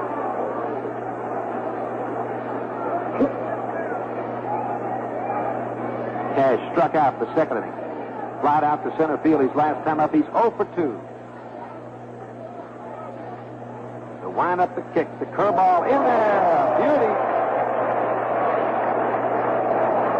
That was the curveball that you don't see Gibson throw too often. An overhand curveball. Had a real good break on it. Broke right straight down. Pulled Norm Cash. The 1-2-strike pitch. Struck him out. 11 strikeouts for Gibson. That ball for Cash and that ball for the Tigers in the top half of the 6th inning. So after 5.5 innings of play, it's still the Cardinals 3 and the Tigers nothing. With Pee-wee Reese, Busch Memorial Stadium in St. Louis. The Cardinals have 3 runs on 3 hits and no errors. The Tigers no runs, 4 hits and 3 errors. Replacing Denny McLain on the mound now for Detroit will be Pat Dobson, the big right-hand reliever. Dobson this season won 5 games and lost 8. Story so far has been the pitching of Bob Gibson, who's racked up 11 strikeouts against the Detroit Tigers. He's had at least 1 strikeout in every inning. He has struck out every one of the Tiger batters at least once, with the exception of the pinch batter, Tommy Magic, who grounded out in the 6th inning. The only Tiger threat came in the 6th, a single by McAuliffe, a 2-out double by Kaline, but Gibson went to his specialty, fanning Norman Cash. The Cardinals broke the scoreless tie in the 4th inning on a walk to Maris, and then after Cepeda had popped the Cash, McCarver walked, moving Maris to second. Maris then scored on a single by Shannon to left. Shannon went to second on an error by Horton. McCarver took third, and then both came in on a right field single by Javier. And that's the story at Busch Stadium so far as we get ready for the last half of the sixth inning with the Cardinals coming to bat. Dobson is a big, hard-throwing, overhand right-hand pitcher. Hails from North Carolina. He's a native of New York State. And this will be his first World Series competition. And here's a man who's been in a lot of World Series, Mr. Reese. Thank you very much, Ernie Harwell. And Dobson, primarily a curveball pitcher. Throws a lot of curveballs, doesn't he, Ernie? Yeah, overhand mostly, and got a pretty good fastball, too. Denny McLain went 5 innings. Gave up 3 runs, 3 hits. Walked 3 and struck out 3. Tim McCarver be the first hitter facing Pat Dobson in the bottom half of the 6th inning.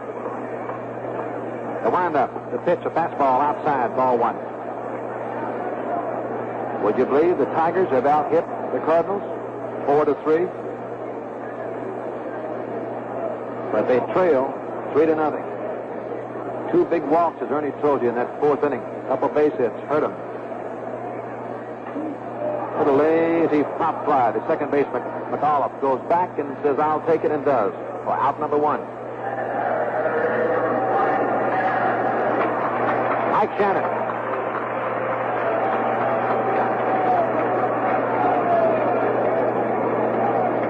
Mike Shannon gets a nice round of applause here as he gets that base hit to score Roger Maris from second base back in the 4th inning.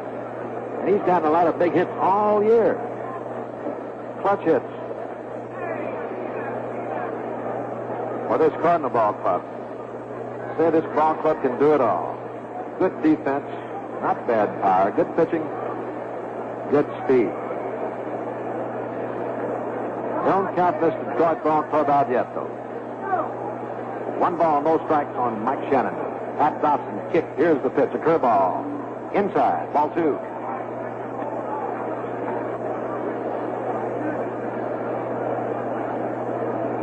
On deck circle, Javier. Pat Dobson gets the sign. Here's the pitch. Curveball. It's hit foul down the left field line, back up in the stands. And the count is 2 balls and 1 strike. Game time tomorrow. Same 2 teams.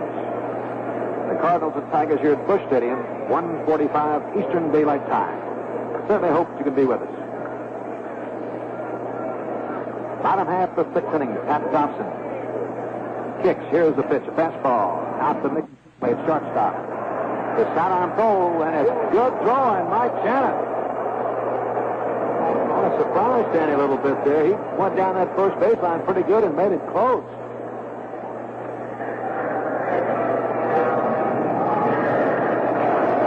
So it's 2 away. That brings up Javier. Struck out in the 2nd inning, single. In that big 4th inning, driving in 2 runs. Javier hit .360 in the 1967 World Series. You remember correctly, he was the fellow that got the first base hit off Jim Lonborg, who had a no-hitter going for up until about the 7th or 8th inning. Dobson, her ball, in back of Javier. It did not break. 2 away. 3-0 Cardinals.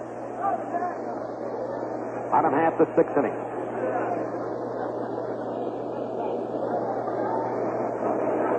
Javier way back in that batter spot. Inside, ball 2. Dobson in relief of Denny McLain, who started the game for the Tigers, but no longer around.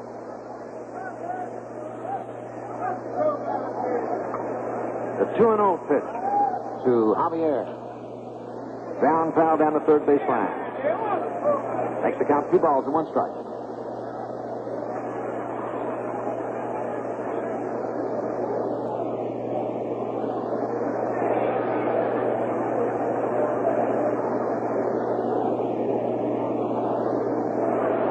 One of the reasons that they talk about the Cardinals having such a great defensive ball club is this fellow right here, Javier and Maxwell, around that second base. They can make that double play.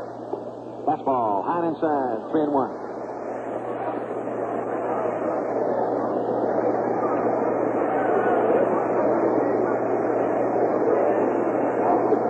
Don't be surprised if this fastball is right down in there. Javier may be cutting away. He checked with the coach at third base. Dobson into the windup, the kick. The curveball, he thought he may be hitting too. Inside, ball 4.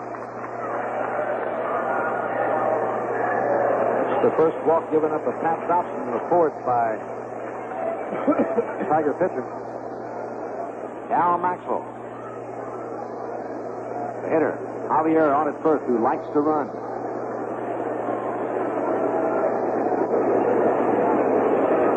Don't be surprised if they send him. His lead right now is not too big. He'll come up a little bit more. Just missed, Dobson did. Little outside, ball 1 with a curveball. It's 2 away. Javier on at first, Maxwell the hitter.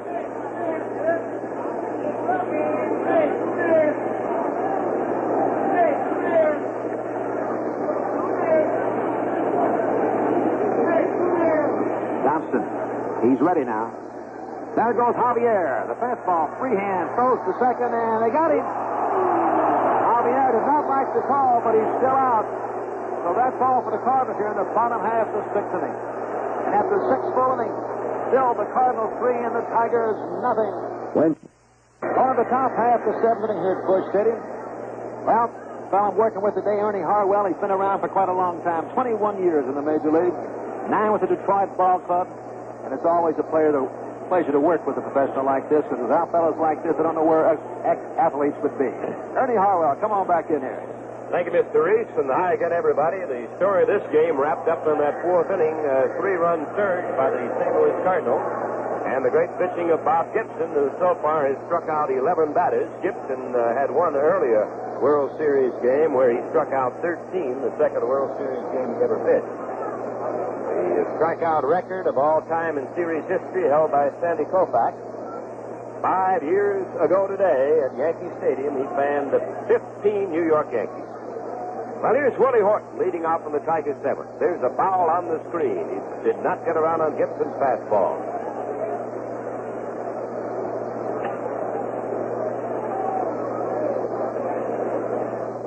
Gibson himself set a series record in 1964 over the total series with 31 strikeouts.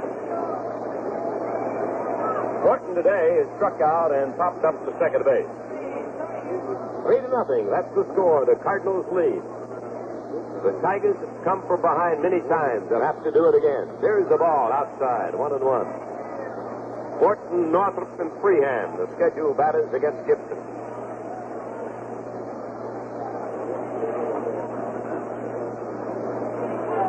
Here's the windup, and the pitch on the way. Willie swings a line shot to the glove of Maxwell, the shortstop.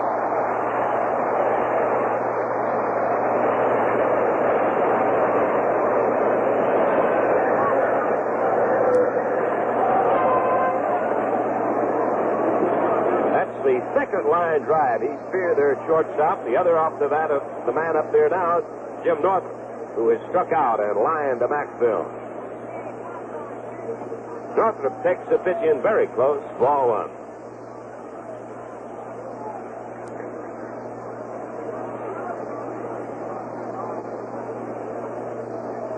Here's a breaking ball over, 1-1 to count on Northrop. 3-0, the Cardinals lead the Tigers in the 7th inning. Gibson winds and pitches. It's a strike call, 1 ball, 2 strikes. The Tigers have not hit a ground ball to any infielder except for Cepeda.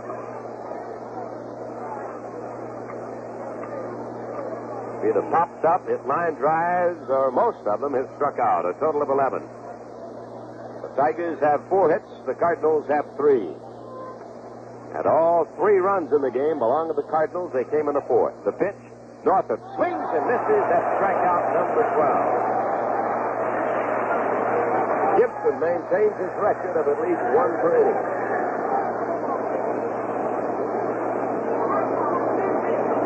Kind of see the pattern Gibson there. He threw Jim Northrup 3 straight curveballs. Then he just came in at the blazing fastball. Been fabulous. Bob Gibson struck out Freehan, who's batting now, and Freehan has walked. Here's the ball outside, a fastball. We walked to Freehan, the only one off Gibson. The Cardinals lead the Tigers 3-0 in the 7th inning. Detroit batting with 2 out and the bases empty. He missed the outside corner, 2-0 the count on Freehan. The Tiger hit by 4 different batters. McAuliffe a single, Stanley a single, Kaline a double, and a single by Wirth. Gibson checks his sign now. 2-0 the count on Bill Freehan. Here's a curve across. 2 balls, 1 strike. This is why he's a great pitcher. Gets behind the 2 balls and no strikes. If you come in with that fastball, not then. Curveball. Here's the pitch. Swing and a foul, out of play. 2-2. 2 out and nobody on. If Gibson can win today, he'll be the first National League pitcher ever to win 6 World Series games.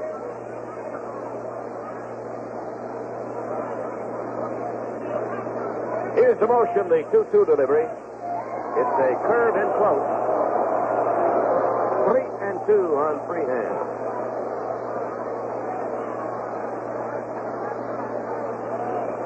Whitey Ford has the record for the most victories in the World Series, a total of 10. Swing and a miss, struck him out. That's the 13th strikeout for Bob Gibson. And at the end of 6.5 innings, it's the Cardinals 3, the Tigers nothing. Busch Memorial Stadium in St. Louis, and the world champion Cardinals have a 3-0 lead over the American League champion Detroit Tigers, as the Cardinals come to bat in the last half of the 7th inning against relief pitcher Pat Dobson.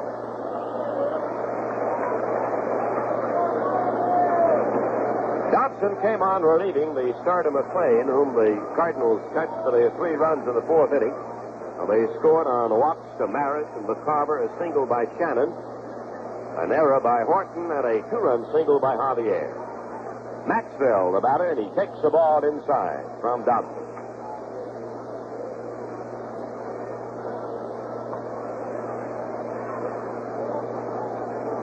Right-hander Dobson deals again. It's a curve. It breaks over the plate, but it's low, and the count is 2-0. Bright, sunny skies in St. Louis. We look for good weather for game number 2 tomorrow. Now Dobson, ready, delivers. Swung on. There's a pop foul between first and home. Cash and Freehan after it. Cash calls for it, makes the catch, and there's 1 away. We'll get a round of applause now for the great pitcher, Bob Gibson.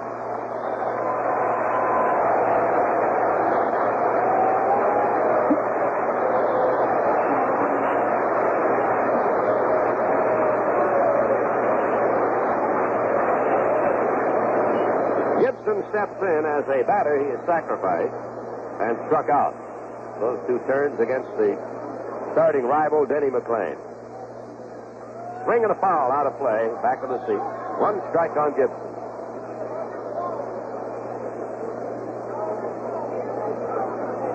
Gibson going after the World Series strikeout record. He's 2 behind Sandy Koufax's mark. He's tied his own series high of 13 set against the Yankees in 64. Right now, batting with a strike 1 count on him, and he ducks away from a high hard one, 1-1.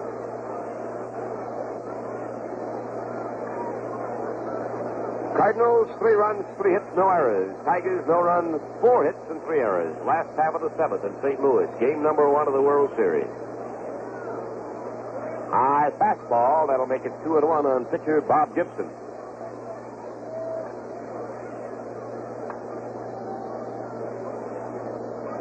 Outfield straight up, the infield deep. Work guarding the line at third now. The 2-1 pitch is on the way.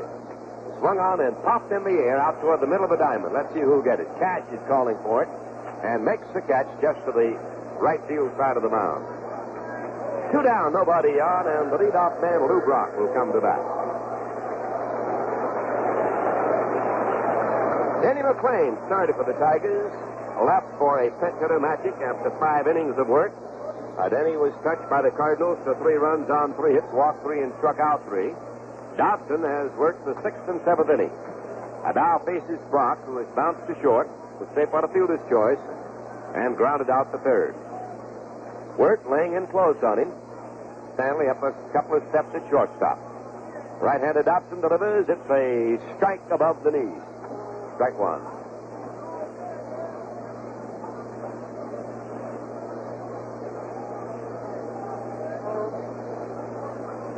Dobson checks his sign now with his catcher freehand and pitches. It's a high one, 1-1. The fellow really turns his back on the pitcher, Pee Wee. He does. Brock has an unusual stance. His front foot he has a real closed stance. Hits a lot of balls off the left field. And I would be, if I was Don Wirt down there at third base as close as he's playing, a little dangerous. Hey, the insurance policy's up anyway. Here's one hit to work, but it's a foul ball out of play. Work's been a fine third baseman, Tigers, ever since he came up. Had a little bit of an off year with the bat this year, but he is still an excellent fielder. 1-2, the count on Lou Brock. Cardinals lead 3-0 in the 7th. The pitch, he backs off from a fastball. 2-2, the count on him. The Cardinal hits a 3-bagger by McCarver, a single by Shannon, and a single by Javier. RBIs, Shannon knocked in 1 run, Javier 2. Here's the 2-2 delivery. Brock takes the ball. Fastball over but low. Full count. Kurt Flood waiting at the on-deck circle. It's the 7th inning, and the Cardinals lead 3-0. They got all 3 of them in 1 inning, the 4th.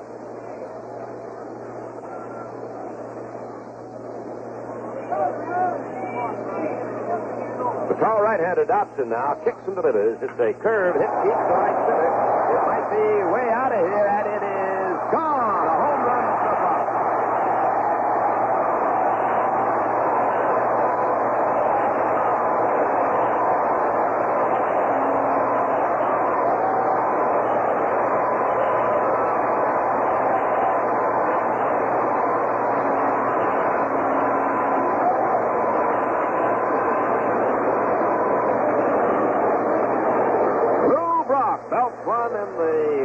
Center field seat. The first home run of the 1968 World Series, and the Cardinals now lead Detroit 4-0.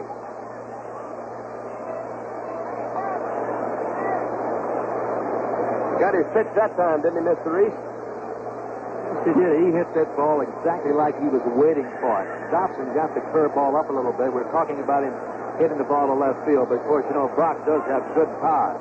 And that must have carried, Ernie. Had to go over 400 feet. Oh, it was smoke. Didn't take long to get out there. Sure did. Here's Kurt Flood batting now. Right-hand batter 0 for 3. There's a bounding ball up the middle. They get for Flood.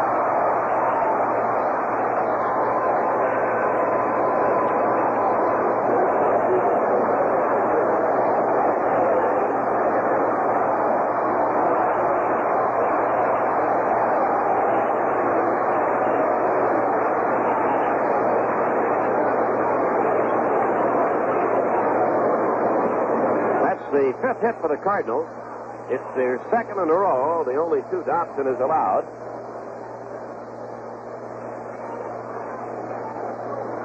Maris leaning in now. He's fly to right. Walked and was safe on Cash's error. Flood getting a lead. Cash holding on the bag with it. Maris takes a strike on the outside corner.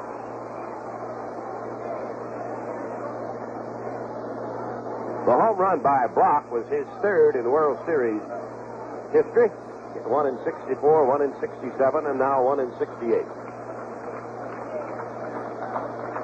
McAuliffe has a deep in his position at second base on Maris. The outfield around deep to right. Raj takes the breaking ball over. Strike 2.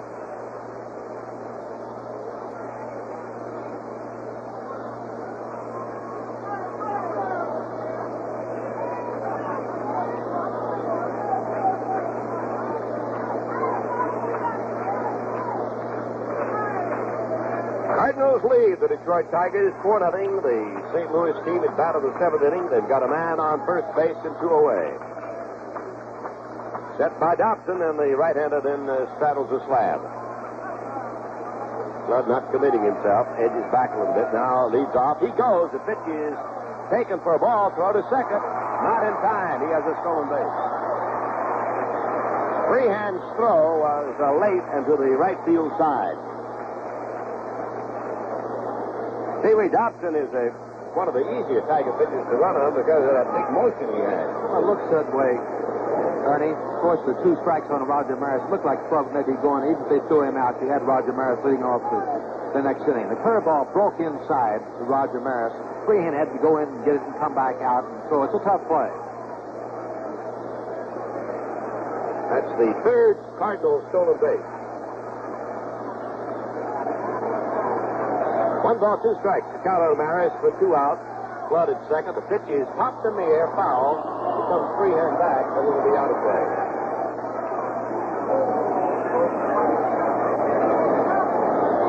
Cardinals got 3 runs to break a scoreless tie in the 4th inning. Now they've added 1 here in the 7th on the home run by Brock.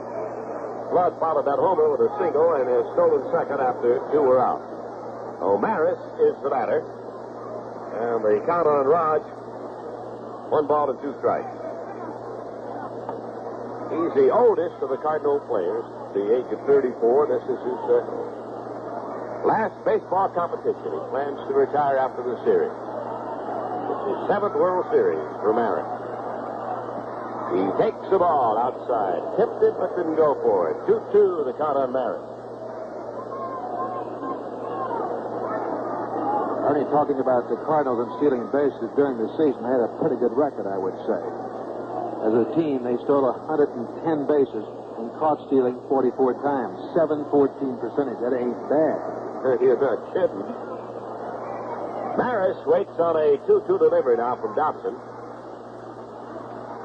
There's a ball that gets out of within a 3, and he retrieves it, and holding it second is Flood. A very high breaking ball. It was about all Freehand could do to get his mitt on it and block it. Fell behind him.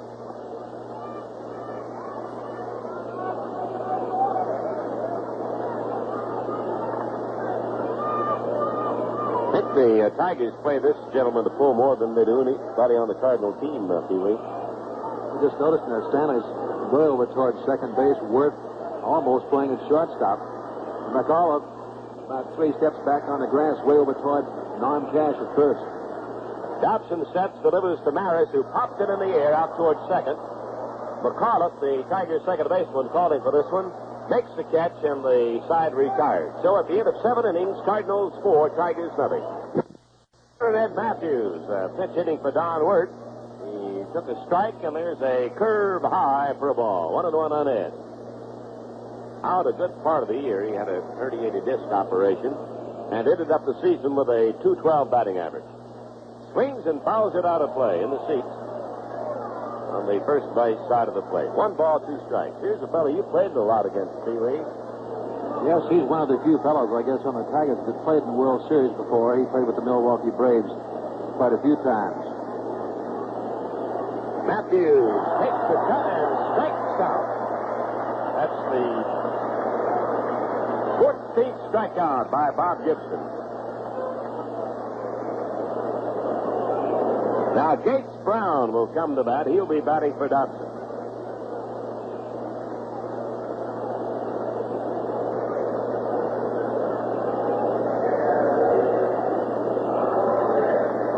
Gates set a pinch hitting record with the Tigers for the most pinch hits in one season in Tiger history.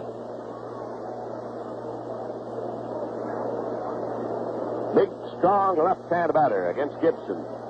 The Cardinals lead in the 8th inning, 4-0.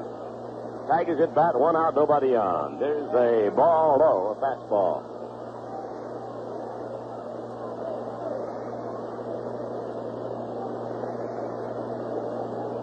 Gibson coming right back, delivers a fastball over, but low, 2-0 on the pinch batter, Gates Brown. The 3rd pinch batter that nails Smithy Hughes.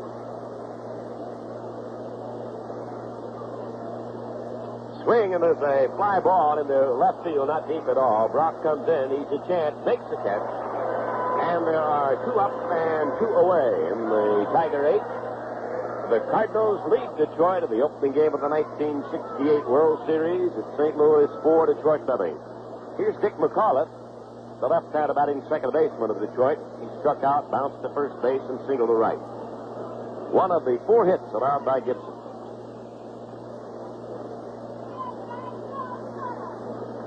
Gibson needs 1 strikeout to tie the World Series record set by Sandy Koufax in '63. Here's the ball, low.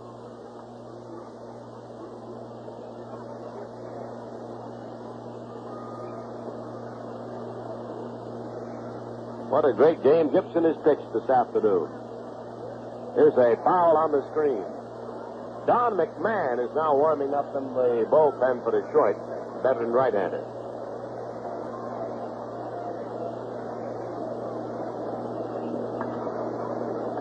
Gibson has at least 1 strikeout in every inning.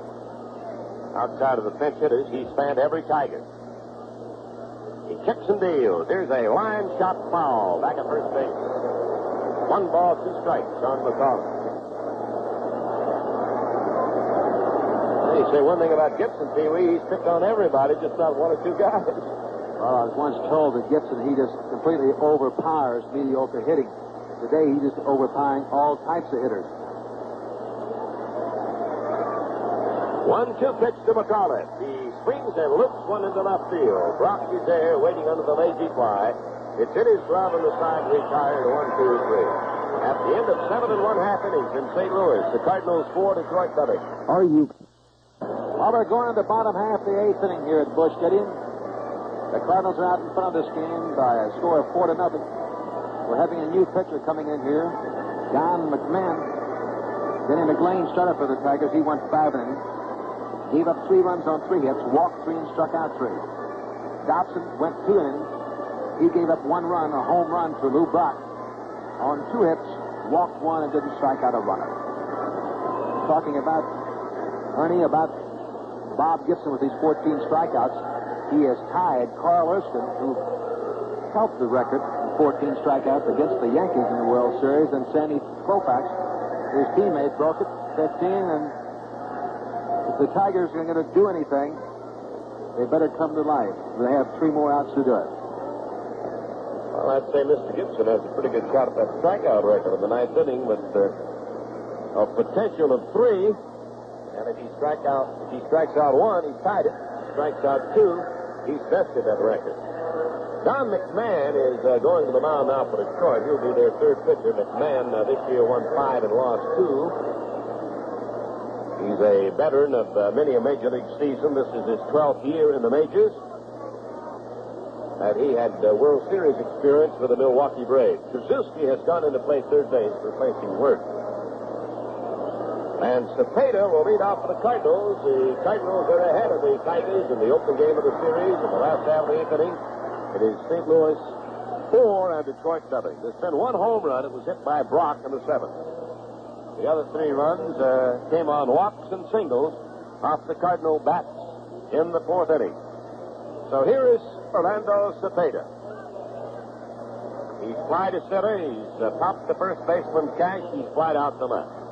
Right-hander against the right-hander. The last half of the 8th inning. It's a strike. McMahon gave him a curveball. McMahon is one of the few pitchers around these days who does not throw a slider. Fastball, curveball, and a changeup. Here's his curve. It's high, 1-1. Outfield on Cepeda is almost straight up. The infield is back. He takes the ball in close. 2-1 the count on Orlando Cepeda. Well, the Cardinals lead the Tigers in the series' first game. 4-0 in the last half of the 8th inning. There's a high pop-up near third base between home and third. Freehand and Werner after it. Freehand there makes the catch in foul territory. Cepeda is out, fouling out the Tiger catcher, Bill Freehand.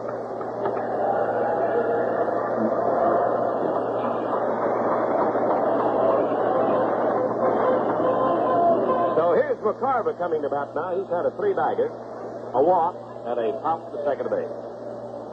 Around the infield now for Detroit, Krzyzewski at third base, Stanley at short, McCarthy at second, and Cash at first. The outfield the same that started the game. Horton, Northrup, and Kaline reading from left field around to right. So McCarver steps in. He's had a triple, a walk, and a pop to second. He scored a run after walking in the fourth. Mann drives him back with a low inside fastball.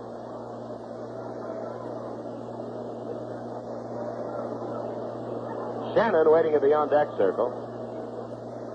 Cardinals leading 4-0 in the eighth. McMahon delivers. Here's a foul ball out of play behind the screen.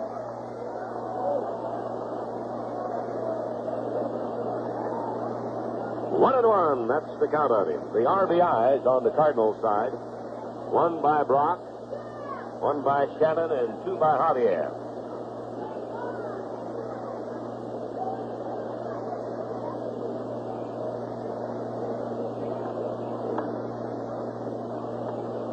Cardinals broke it open with 3 runs in the fourth. They got that extra run on a home run by Lou Brock in the seventh.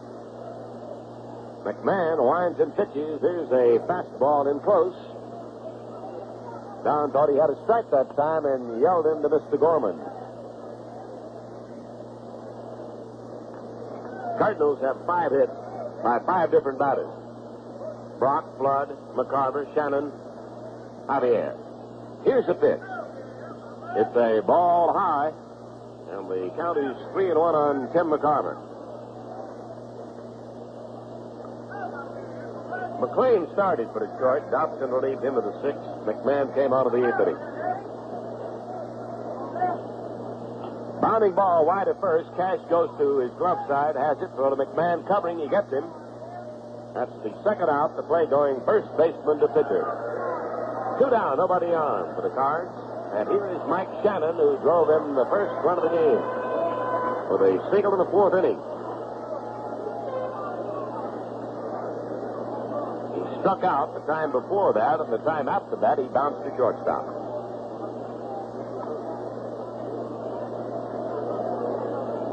Outfield to left. Stanley moving up the step or so at shortstop. Krzyzewski backing up at third. 4-0 Cardinals lead in the 8th. There's a bounding ball foul. It's sharply past third base.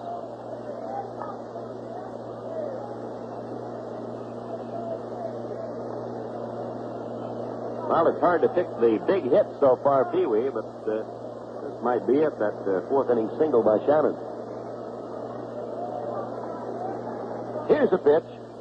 He swings a bounding ball up the middle. There's his second hit. So Shannon makes a big turn, holds at first base, and he's the first man on either team to have 2 hits. 2-out single by Mike Shannon. That's the thing that really hurts the Tigers and Denny McLain in the 4th inning when he walked Roger Maris and Tim McCarver. That was sort of setting the table for him, wasn't it? As old Frankie Frisch used to say, those base-on balls will kill you. Here's Javier coming to bat. He had a very important hit for the Cardinals. A 2-run single in the 4th that followed the single by Shannon in that inning. Right-hand batting infielder, Javier. Struck out, singled and walked. 2 out, a man on first base. Shannon. And the pitch is a ball outside to Javier. McMahon is on the mound now for Detroit. The 3rd Tiger pitcher used by manager Mayo Smith. Cardinals ahead by 4-0 over the American League champion Tigers. McMahon ready, deals. Here's a foul off the mid of Freehand. 1-1.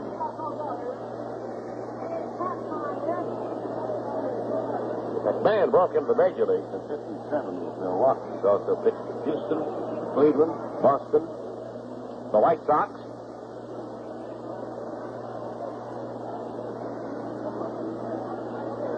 6 major league clubs he's belonged to in his career.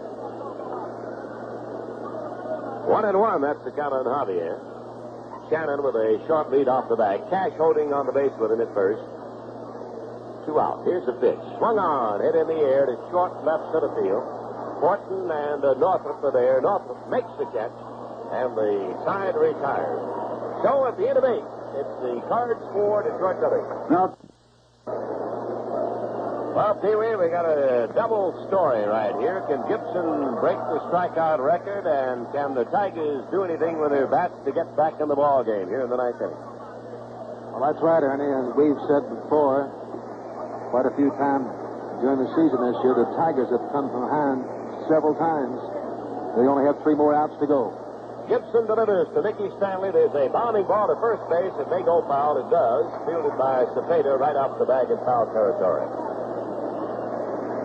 Strike 1 on Stanley. Mickey has done a good job at shortstop. The experiment by Nail Smith so far has worked. Looks to me like he's looked pretty good out there at shortstop, and I wouldn't be a bit surprised if you don't see him back out there tomorrow. The Tigers have needed the batting order up here. They have Stanley, have Kaline, and Norm Cash.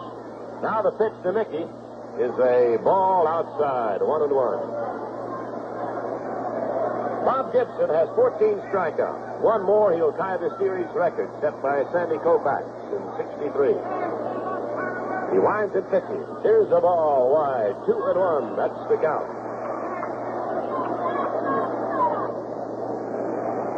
There have only been 2 shutouts in opening games of World Series in the last 17 years. Early one in Whitey Ford, and not one by National Leaguers as Hank Baroy beat the Tigers in 45. Here's the windup and the pitch. Swung on and fouled out of play. 2-2 the count on Stanley. Well, the strike right here would tie the record.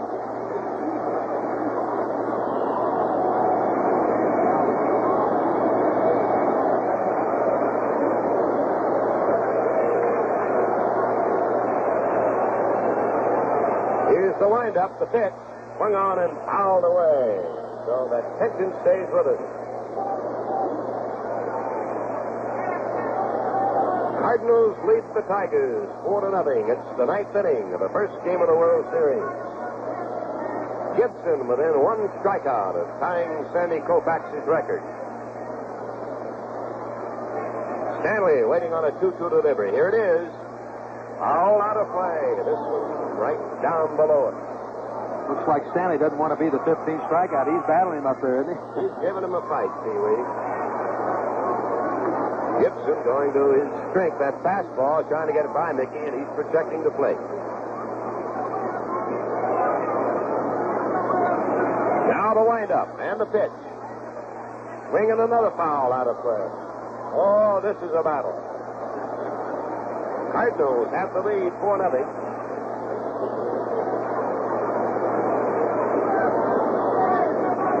The leadoff man here in the Tiger 9th inning. Gibson into action. Here's the pitch. Foul out of play. Well, Stanley hanging in there. That's 5 he's fouled on.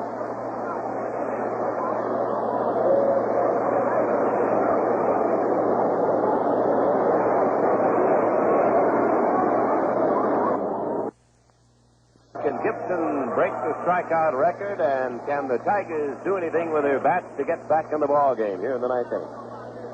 Well, that's right, Ernie. As we've said before, quite a few times during the season this year, the Tigers have come from behind several times. They only have 3 more outs to go. Gibson delivers to Mickey Stanley. There's a bounding ball to first base. It may go foul. It does. Fielded by Cepeda right off the bag in foul territory.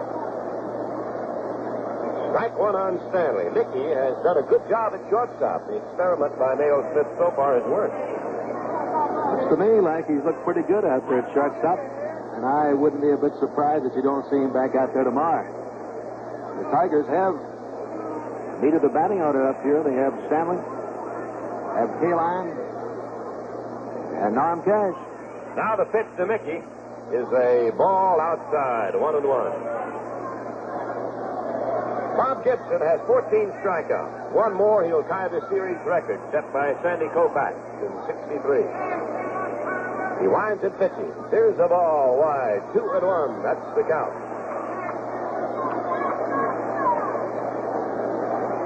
There have only been 2 shutouts in opening games of World Series in the last 17 years. Early one in Whitey Ford, and not one by National Leaguers that Hank Baroe beat the Tigers in 45. Here's the windup and the pitch. Swung on and fouled out of play. 2-2 the count on Stanley. Now the strike right here would tie the record.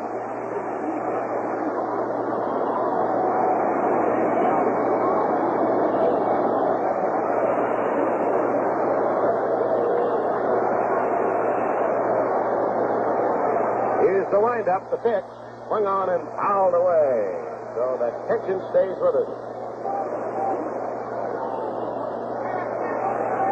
Cardinals lead the Tigers 4-0. It's the 9th inning of the first game of the World Series. Gibson within 1 strikeout of tying Sandy Koufax's record. Stanley waiting on a 2-2 delivery. Here it is. All out of play. This one right down below it. Looks like Stanley doesn't want to be the 15th strikeout. He's battling him up there, isn't he? He's giving him a fight, Pee-wee. Gibson going to his strength, that fastball, trying to get it by Mickey, and he's protecting the plate. Now the windup and the pitch. Swinging another foul out of play. Oh, this is a battle. Cardinals have the lead 4-0.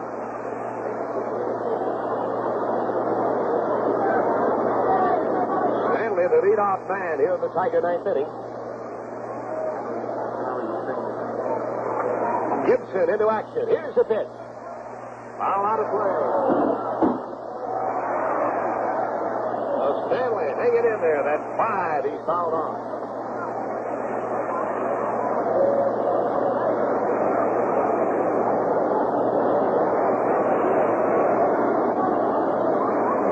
Outfield a little bit to right on Mickey Stanley leading off. 9th inning, 4-0 Cardinals ahead. Gibson looking for that 15th strikeout of the ball game. Will he get it? Here's the pitch. Swing, a line shot, center field, base hit by Stanley. That's his second hit, so he's the only Tiger with more than 1 hit. Stanley leads off in the 9th with a single. This is the first time in the game the Tigers have put that leadoff man on base.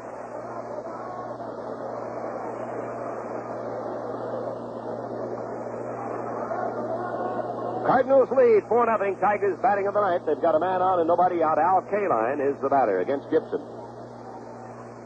Swing and a miss. Strike on Kaline. Kaline is struck out twice and then doubled.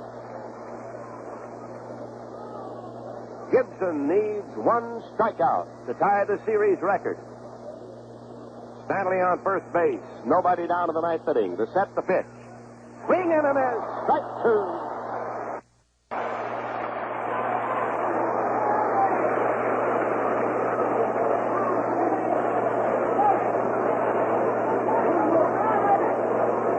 Stanley with a short lead off first. Cepeda playing behind him. Here's the set by Gibson. Kaline waits. Here it comes. He takes the ball outside. Keeping that ball down and away from the Tiger veteran Kaline. 4-0 the Cardinals lead in the 9th. Outfield to left on Kaline. Infield halfway up. Now waiting on a 1-2 pitch from Gibson. Swing and a foul fly that'll be out of play down on the right field side. Pee-wee, do you think Gibson knows that he's got 1 to go here?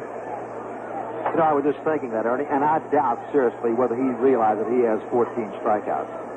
And I am almost certain that the Tigers, they probably don't know that he has 14 strikeouts. Waiting now on a 1-2 serve from Bob Gibson to Kaline. Here it is. Swinging another foul out of play.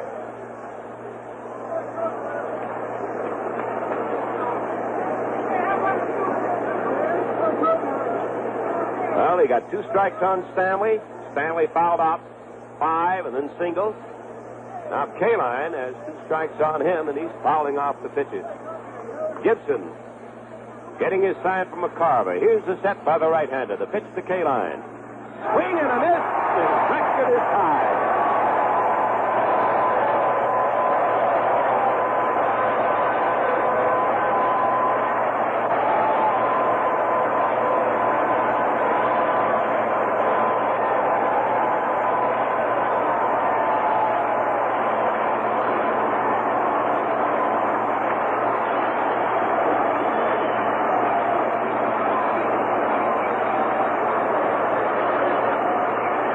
Standing ovation for Gibson. Now Cash takes the ball high, a curve. Well, when Gibson got his 15th to tie Sandy Koufax's World Series record in strikeouts, this capacity crowd stood and paid tribute to him. Cash swings and misses. 1-1, the count on Norman. He's got to know about it now, Pee Wee, Mr. Gibson. I would say he does now. They told him, didn't they? Yeah. 1-1, the count on Cash. Cut and a miss. Strike two. 1 ball, 2 strikes. Since you brought that up, I noticed he was more or less a little concerned. What is all the cheering about? Then he turned around and looked at the scoreboard, and he saw definitely when he broke or tied the record. Now the set. The pitch to Cash. Hop up. Foul ball. Maybe out of play. It's over near the Cardinal dugout. It's in the seats.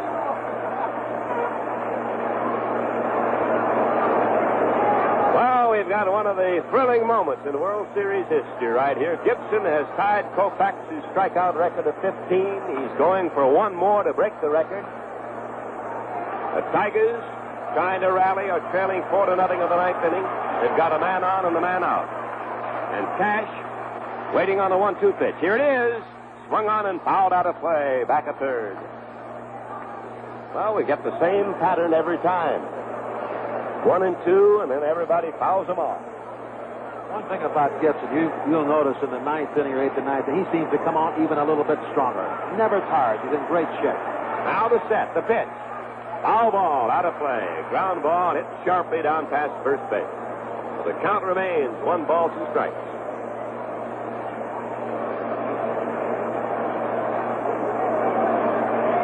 Cash is fouled off a couple.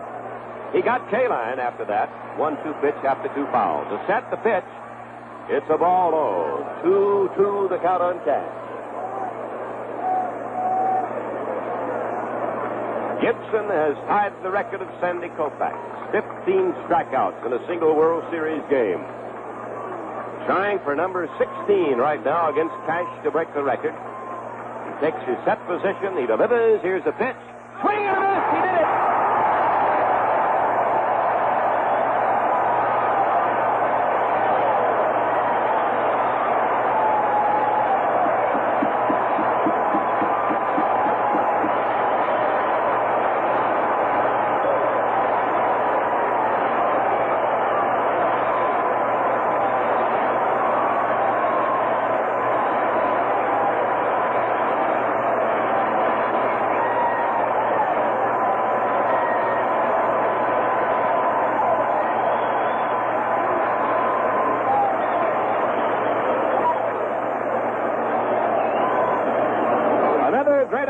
For Gibson, setting the new World Series mark, 16 strikeouts in a game. 2 down to the 9th inning, Horton the batter, and he takes the ball high from Bob Gibson.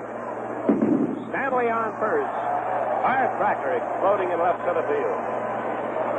The Cardinals are leading the Tigers 4-0 of the 9th inning. Probably sounded like Gibson's fastball to some of those corners. Here's the pitch. He swings and pops it foul. It will be out of play.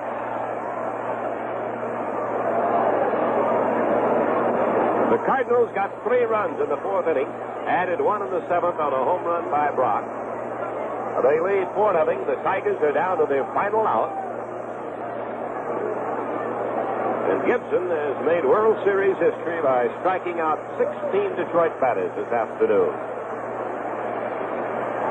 1-1, the count on Willie Horton. Willie has struck out once, popped to second, and lined to shortstop.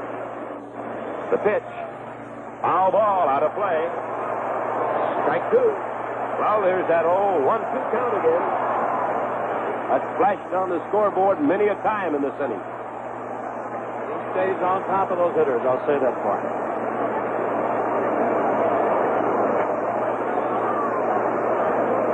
Not a single Tiger has escaped being a strikeout victim. He's had at least 1 strikeout in every inning. The total is now 16. And the Cardinals lead 4-0 with 2 down in the 9th inning. The pitch is on the way. It's a ball outside. Low and away, and Horton checked his swing in time. Cardinals lead 4-0. The Tigers have Stanley at first, and 2 down of the ninth inning. Morton waiting. Here it comes. It's the strike. Number 17. The game's over. The Cardinals win.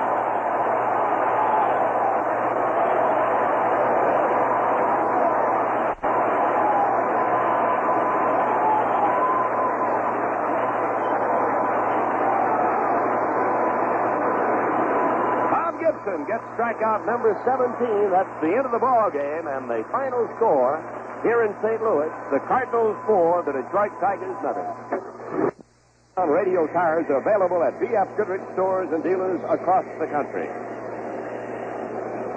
Well, we've had historic moments here at Busch Stadium in St. Louis as Bob Gibson sets a new strikeout record with 17 Tigers going down on strike.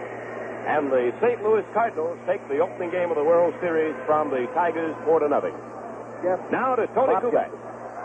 Thank you very much, Kurt. Bob Gibson in your new book, From Ghetto to Glory. Right now, probably one of your most glorious moments. World Series records all over the place. Congratulations. Thanks a lot for this great. What about your impressions, Bob, of the Tigers? You just pitched a fantastic ball game again. What about the Tigers? Well, the Tigers they're quite a bit like I imagined they would be with guys that are capable of hitting home runs. I knew they would be swinging a lot, so I just had to make good pitches. Bob, what about the pitch you used most successfully? Was it the fastball, the curveball, the slider? Which was your best pitcher? Were they all good? Well, today, fortunately, every one of my pitches were working for me. My fastball was good. I was getting it on the corner. My slider I was getting on the corner, and I think my curveball was more of a surprise to them than anything else. So I think that's where the scouting reports help. I don't think they said too much about my curveball. Bob, you struck out 17, setting a new World Series record. It's fantastic. I mean, the fans just couldn't cheer you. That must be your most thrilling moment in sport. You've had many. Well, I guess so. I didn't know what they were cheering about, and Tim came out in front of the plate, and I just turned around and looked at the scoreboard. I had no idea. Bob, during the course of the game, we had a chance to talk to your lovely wife, Mrs. Gibson, your daughter, Renee, and we saw your mother there up there. Your daughter, Renee, was just enthralled. She was almost in tears seeing her daddy out there perform. She's really proud of you. That's right. She was real excited about getting out of school and coming down here. She's just going to be here for one game today, and then tonight she's going back home, and I knew that she would enjoy the game, win, lose, or draw. Bob Gibson, congratulations once again. Thank you so much. It's a masterful performance once again. Thank you very much. Thank you, Bob Gibson. Now let's go back upstairs. And we'll be back in a moment after this message. Mr. Reese, we had a thriller in game number 1, didn't we? Well, I was kind of interested to hear what Bob Gibson said about the scouting report. He said, I think that maybe my curveball fooled them today. They were probably referring to me as a fastball pitcher, but he threw an awful lot of curveballs today. And as you brought out so many times, Ernie, he was always out in front of that hitter most of the day. He was 1 ball, 2 strikes, and this is a good position to be in because this fella can be so close around that plate that you can't afford to take that pitch. And Denny McLain got started pretty well, but he ran into that old boogaboo, the bases on ball. Yeah, I thought Denny looked real sharp in the first 3 innings, but when you walk those 2 fellas, like he walked Roger Maris and walked Tim McCarver, and then Shannon, who has all year been getting that big base hit, got a single into left field. Harton couldn't find the ball right away and got an error, and he went on to second base, and Javier got the big base hit into right field to score the 2 runs for the 3 runs in the bottom half of the 4th inning. Then Lou Brock hit a home run in the 7th off Freddie for Pat Dobson with nobody on. That gave the Cardinals their 4th run. And the totals, the Cardinals had 4 runs on 6 hits and no errors. The Tigers had no runs on 5 hits and made 3 errors. The starter for the Tigers was McLain. He takes the loss. Dobson in the 6th inning. McMahon came on in the 8th inning. And the great Bob Gibson went all the way. A magnificent record-breaking performance. He scattered 5 hits. He gets the first National League shutout since 1945 when Hank Baroy beats the Tigers in the series between the Tigers and the Chicago Cubs. And Gibson now is a new strikeout king of World Series history. He has 17 strikeouts in this single ball game. A great opening day of the World Series of 1968. Now we'll be back with more color after this. Along with Pee Wee Reese, Busch Memorial Stadium in St. Louis, the first game of the World Series of 1968 is history.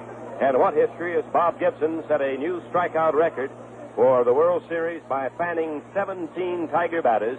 He blanked the Detroit Tigers 4-0. 4 runs, 6 hits, and no errors against no runs, 5 hits, and 3 errors. The Cardinals broke the scoreless tie in the 4th inning against Denny McLain. A walk to Maris, a walk to McCarver, single by Shannon, an error in left field by Willie Horton of the Tigers, a 2-run single by Javier, knocked in the 2nd and 3rd runs of that inning, and then Brock hit a home run in the 7th inning for the 4th and final run for the Cardinals in the ball game. It was Gibson all the way. He walked only one man, and he struck out 17 to set the new record. The Tigers never were able to get anything going against Gibson. The only shot they had at all was in the 6th inning when, with 2 out, Kaline doubled, and McCullough, who had earlier singled, took third base, but then Cash struck out to end the only Tiger threat against the great Bob Gibson. 3.5 innings of play. Detroit nothing, the Cardinals nothing.